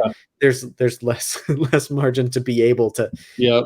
throw a brick of gold at someone and make a problem go away. But like little things like Yeah. your order's lost, that sucks. That's not your fault. It's not mine either, but like Yeah. I'm going to take care of that for you. That makes a person so happy and Yep. feel like you're their friend for doing that. And Mhm. it just there's ripples to it. And I think when you look at like I don't know, there's businesses that grow super fast because they have Yeah. a product that's wildfire, whatever it is. But then there's businesses that are just kind of slow and steady. And Yeah. when those businesses who are built on that timeline especially take the time to do those little things, like Mhm. that's when year 7, year 8, year 9, like you start Yeah. having so much more success because that foundation is so solid where it's like the Yeah. people who like you love you. Yep. It's not just one-time buyers, it's not just frivolous stuff. It's like you build this core of people who like you, who talk about you, who recommend you, and that makes a difference. Yeah. No, and that's kind of where I'm at too, is like I'm in that boat of like I want to go above and beyond when I can, and slow and steady is fine with me, right? Yeah, Like I've talked to other friends in the leather community and they, oh man, I'm stressed about this or that. And I'm like, dude, if you don't get a sale today, you'll get one tomorrow. Like it's okay. Right. right. Like it'll just take it one day at a time. That's all you got to do. It's like, okay, Yeah. that's true. So, I but think it's cool the way that you've got it figured out where it's like you don't have to sell an item today to like feed your family. Like yeah, you're and gonna be I okay. mean, it's a blessing though, right? Like I definitely see it as a blessing where if I don't sell something, it's not the end of the world for me, you Right. know. Well, I And think not what's funny is that probably makes your buyer psychologically seeing the way that you are more yeah, likely to want to buy things because yeah, people who come across as desperate are difficult to want to buy from. yeah, Like yeah, somebody who's just like chill and relaxed and cool. And like if I ask you a product question, it's not all hard pitch. Let me get your money now. It's yeah, like you're going to answer that question. You're going to be nice about it. That makes me want to buy way more than yeah, like, let me get your credit card. Let's do this. yeah, yeah, for sure. Yeah, that definitely happens. The real thing. Yeah. I mean, I spent years in car sales, and for me, even in car sales, I had a pretty low percentage of selling cars on a first visit, which is Mhm, typically a really big metric for a bad salesperson. But mhm. I had a way above average number of return customers who Mhm. they'd come for a test drive or whatever it is. They'd leave that day and I'd let them leave because they want to go shop around. They want to Yeah, like whatever it is. uh, they do actually need to talk to their wife. Like those are all real yeah, things. And I would respect that and I'd let people leave. And then I'd have a really high percentage of return appointments for people who'd come to buy the car. And it's yeah, like, I wasn't the best car salesman in the world. And I like to think that's because I wasn't ever sleazy and I wouldn't cross that line. But yeah, like, I made good car deals that made yeah, people happy, got me paid. And it was like, I felt good about the way I did it. yep. And people were stoked when they came back to work with the nice salesperson that they liked, who took them on Mhm. a fun test drive and knew a lot. And it was like, it's not rocket science. It's like just be the kind of person people want to work with and they'll come back. Or Yep, sometimes they don't. That's a risky yeah, run. But and like, if they don't, it's okay, like, that's the thing, like, there'll be yeah, someone else, right? if you So, act every day like it's your last meal, it's people yeah, can tell. yeah, yeah, for sure. So, cool, man. Well, I better hop off because I do gotta, tuck one of my kids in. I feel you, dude. You're good. We've gone 2.5 hours. Yeah. As I we didn't depart, beat I didn't beat Thomas's 4. we'll see if anyone ever will. Um, Dude, I as listened we to part of that. I didn't listen to the whole thing, I'll be honest. I don't think I listened to the whole thing, and I was there. Yeah. As, as we go, where can people find you? Where should people look for information? So redeemcreationsco.com is my website, and then redeemed underscore creations underscore co is my Instagram. And I'm probably most active on my Instagram. So Perfect. I do have a YouTube, but I only have one video. So Gotcha. Well, I if feel you're watching this on YouTube, I'll link to those down below. If you're listening, then there it is. Well, Jonathan, thank you so much, man. This has been a good time. I hope it's not the last time we do this, because I consider you a buddy at this point. We've been chatting for long enough, and this was fun to finally do it. Like you said, semi face to face. It's virtually face to face, but it's nice. No, it's been awesome. I really appreciate you having me on, and love listening to your stuff. So thanks, dude. Well, sweet. We'll see you on the next one, and thank you everybody for listening. This has been episode number 16, and we'll see you on the next one. See ya.